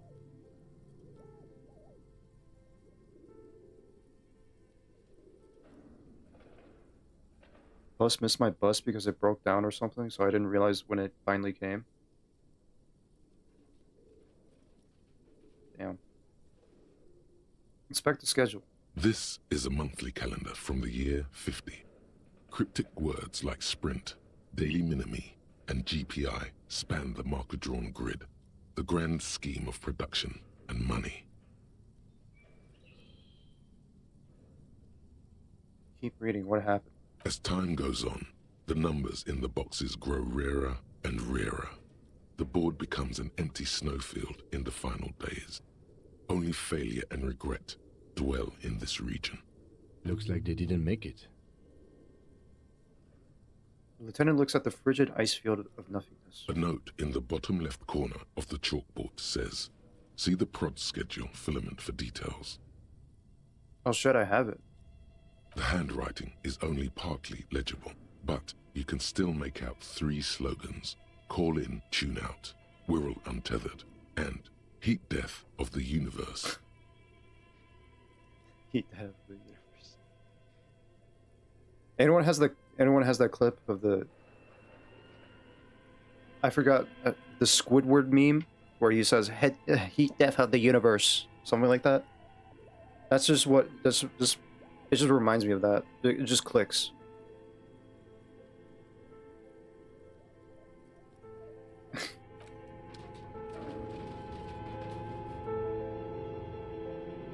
Heat death of the universe.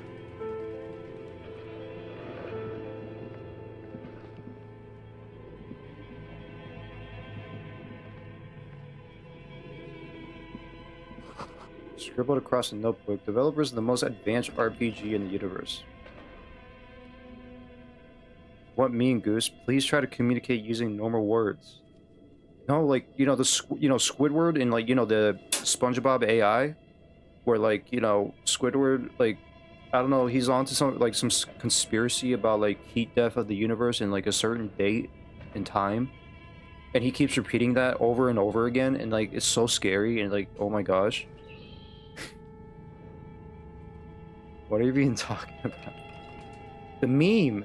The meme! Guys, the meme!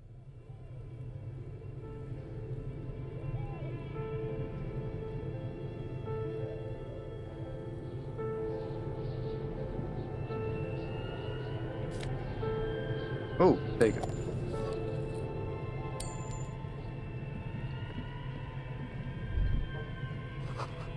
The wind howls in from the coal chute above. Oh, found it. Found the fridge. That is fucking creepy. What the hell?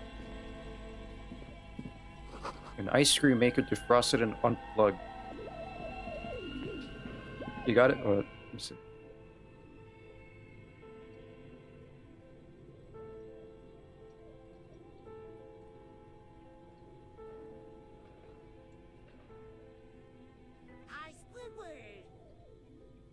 August 12, 2036, heat death of the universe. August 12, 2036, the heat death of the universe. August 12, 2036, the heat death of the universe. You guys can't see it.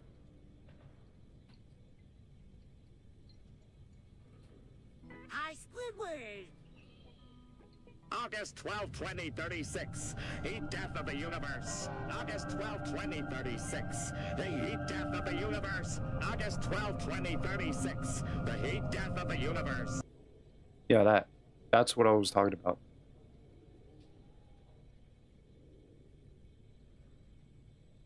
You should communicate using only drawings.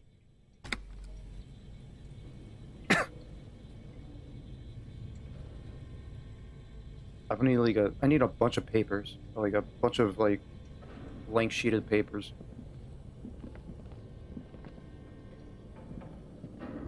A thick layer of coal dust covers the furnace. Oh, this is a chimney. It pitch black. Looks like this furnace has a face, and it's a face of agony. Kim, what's this thing? Is it a furnace? Looks like it. Looks like an old central furnace used to heat the building. It's connected to the chimney. No one has used it in ages. No signs of any recent fire. Only dead rats. Look inside the furnace. Spear your hands with coal. Take it with your foot.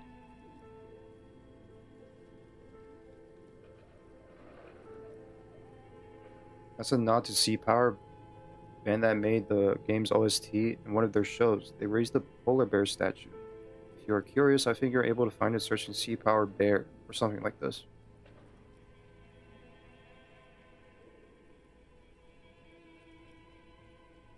It's dark and grimy here. In the darkness you can hear chatter. It's coming from above. A voice or several voices talking to each other. Near the smoke chamber. What are you doing?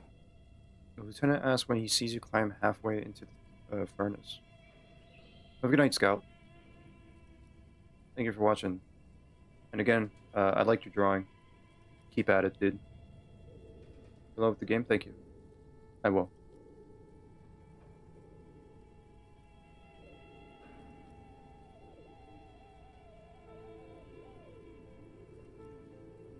I'm not sure, Kim, but I think I could hear someone talking upstairs. Wait, really? We should investigate, see if someone's upstairs. Yell hello into the furnace.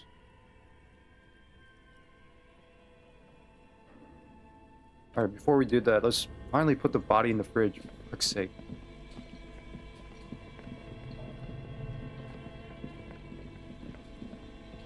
You see a terrifying ice bear with a strange compartment in its belly. The door is covered in frost, and the bear's eyes are glowing red. The bear looks oddly realistic. Is it taxidermy? crack open the door. A gust of freezing cold air rushes to greet you.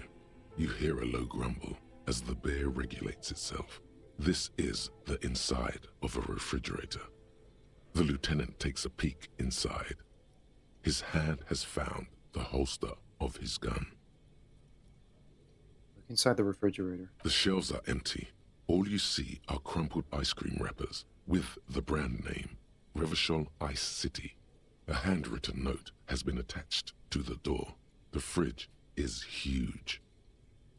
This is clearly the fridge. It looks big enough to fit 2 corpses. It's certainly an eccentric choice, but it is capacious and cold enough, too. But the optics on this are awful, he thinks. We need to be as silent as we can. Your visual confirms you could fit 2 more bodies in the ice bear fridge. Wow. Shall we go and get the body, then? I'll take the head, you take the feet. The stairs won't be easy, but we'll manage. All right, let's do this. The body is heavier than you expected and stinkier. It takes half an hour to get it down to the bridge. Then more to stuff it into the fridge. Let's the go. lieutenant takes a step back to admire your Finally. handwork. Kim's ready to get the gun. Kim's ready to gun down the fridge. Hey, you never know. Beautiful. A dead body in an ice bear fridge. This is some of the best police work I've ever done. Really? You think it's good? I'm not sure I believe you. Of course you don't. Look at that. What have we done? We stuffed a dead body in an ice bear fridge. This does not leave this room.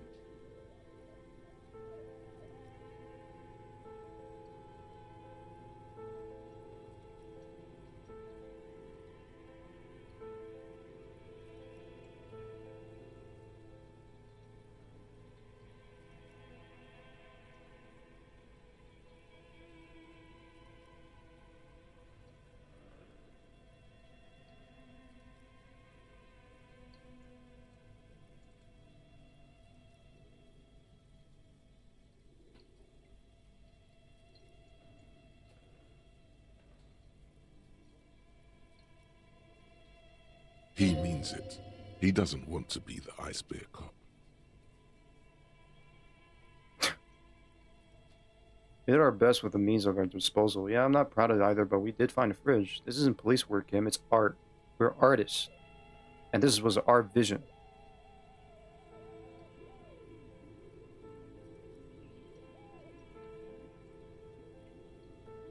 Leonardo, Michelangelo, they're all dead.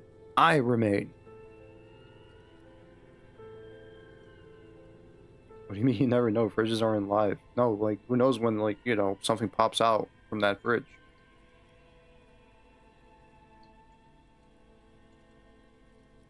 As impressive as the fridge is, this is a small victory, among numerous defeats. At least we've stopped the body from decomposing further. Now you can conduct another inspection, under controlled circumstances. Inside the icy realm of the ice bear fridge, the corpse stands slumped, waiting. Take the note from the door. You pocket the note and the little fridge magnets keeping it on the door. I kept the little fragment, the magnets. That's funny. Tell me something, dead man. Shoot, Looney Rooney. How do you like it in the fridge? I like it a lot, brother.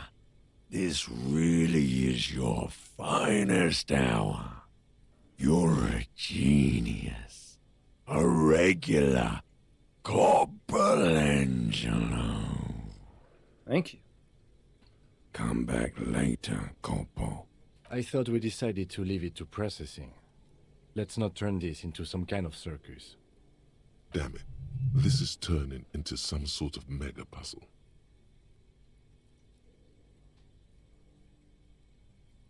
Has there been anything that popped out of your fridge besides your large fat cheeseburger? Yeah.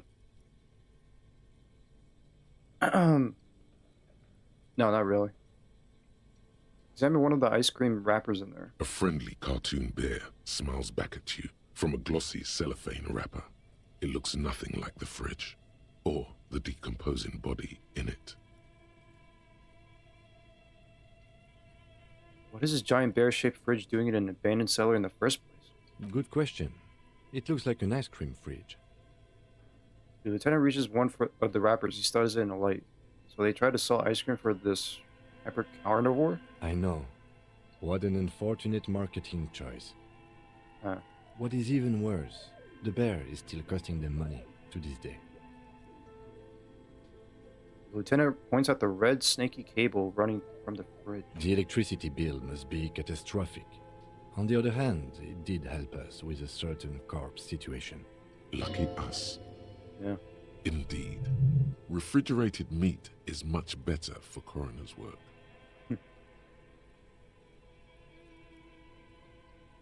Don't question him about the contents kept on the fridge.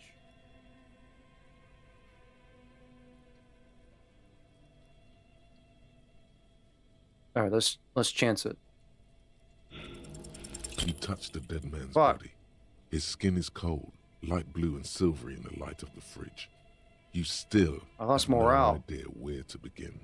Or what. It'll come to you sooner or later. At least he's safe here until then. I need more perception or like some more chances.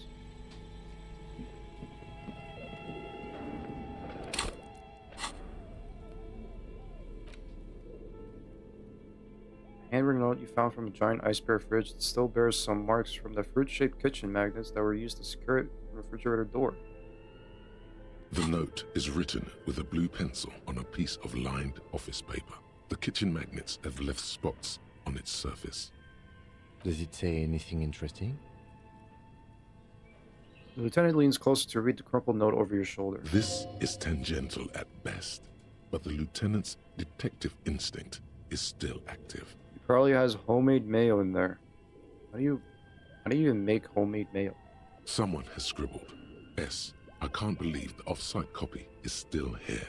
The illiterate ginger kid keeps stealing stuff from the studio, so I had to hide it somewhere safe. He's talking about Kuno. You'll find the filament memory with the off-site copy in the frozen ice cream maker. Please take it home, ASAP. It's important. I'd do it myself if I lived in a civilized place with a freezer. Take care, Sully Swaff.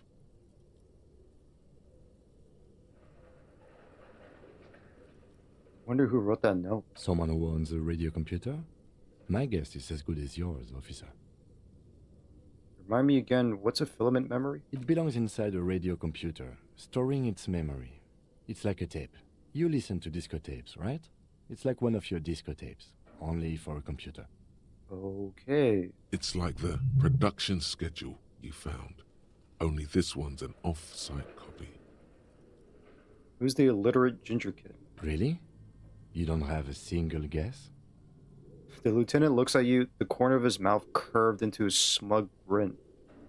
Oh, you mean Kuno. Oh, I'm sure that child would love to get his hands on the filament memory. Even if he doesn't know what to do with it, he'd probably try to pawn it for speed, based on our encounter. I could probably give it to him, maybe. Maybe. You have any idea where the frozen ice cream maker could be? I don't know. I assume it's somewhere close to the ice bear fridge.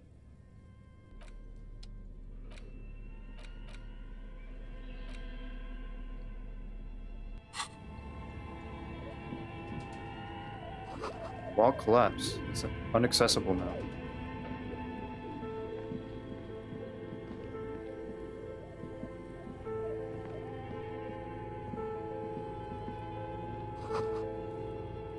Strange. Flashlight casts a strange shadow. There's a hidden doorway here. You missed something back where the board of walk-ins was. Just saying, in case you were curious to eventually check it out. Do your own thing at the meanwhile.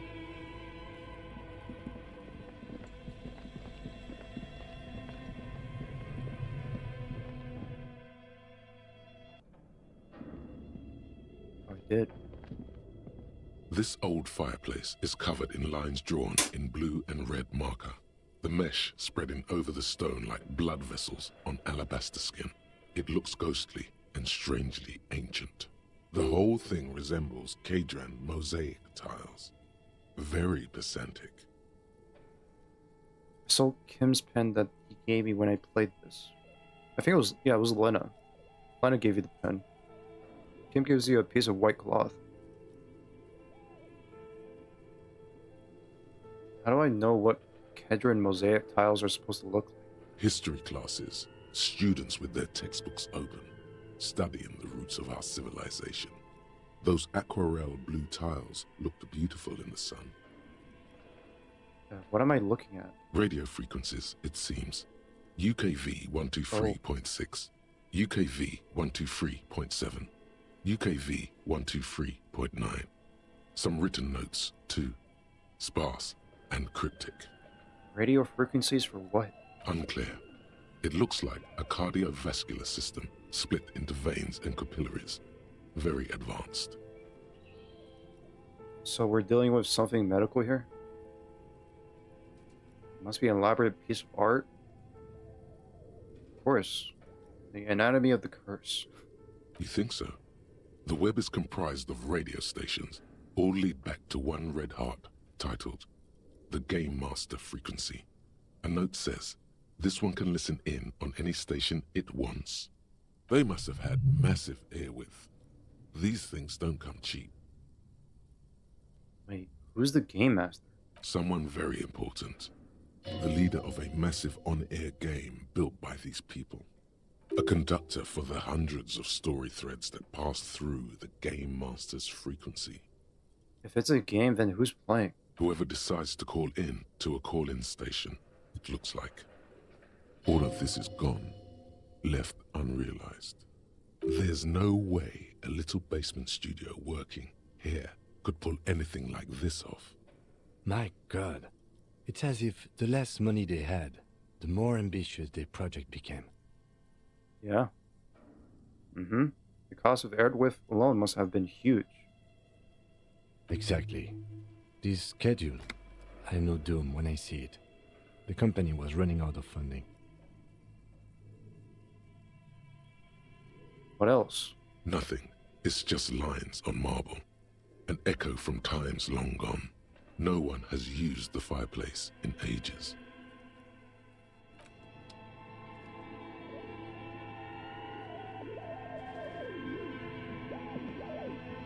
Alright, I think that's it. Actually, let me go back, just in case.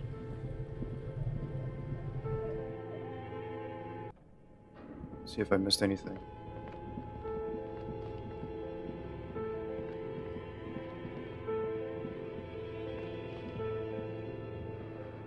The whole thing resembles.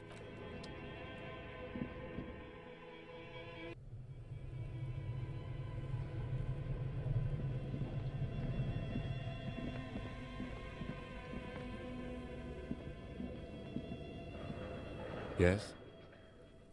No. Nothing. A thick layer of coal dust covers the furnace, coloring it pitch black. Kick it with your foot. A hollow ring.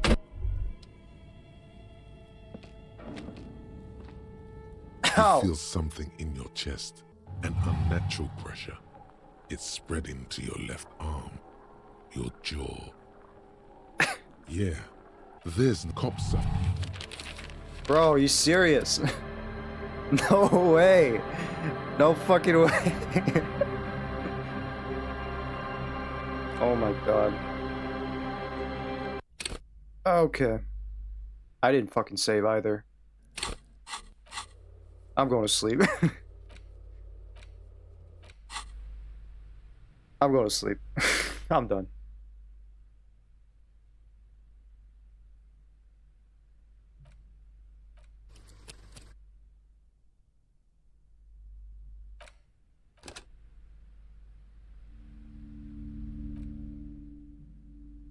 All right, tell you what, off stream I'll get to that point again. I'll get back to it off stream. And then we'll be back where I was. I won't kick it this time. I was like, surely nothing would happen. No, fucking he kicked it with everything he got.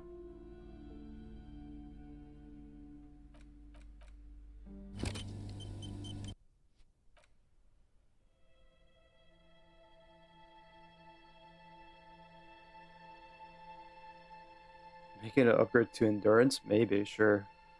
That's crazy.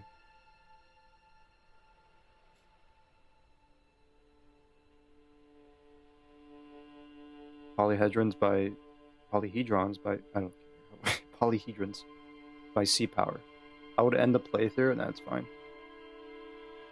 I'll get back to where I was.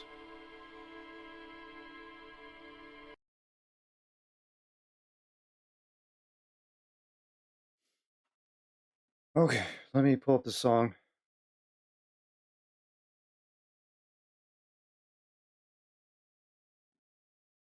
Dude, I just kicked the furnace and just fucking killed me. That is crazy.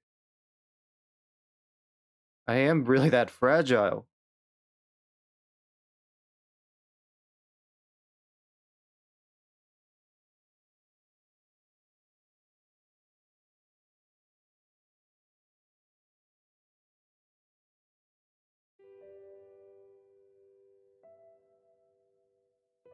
Okay.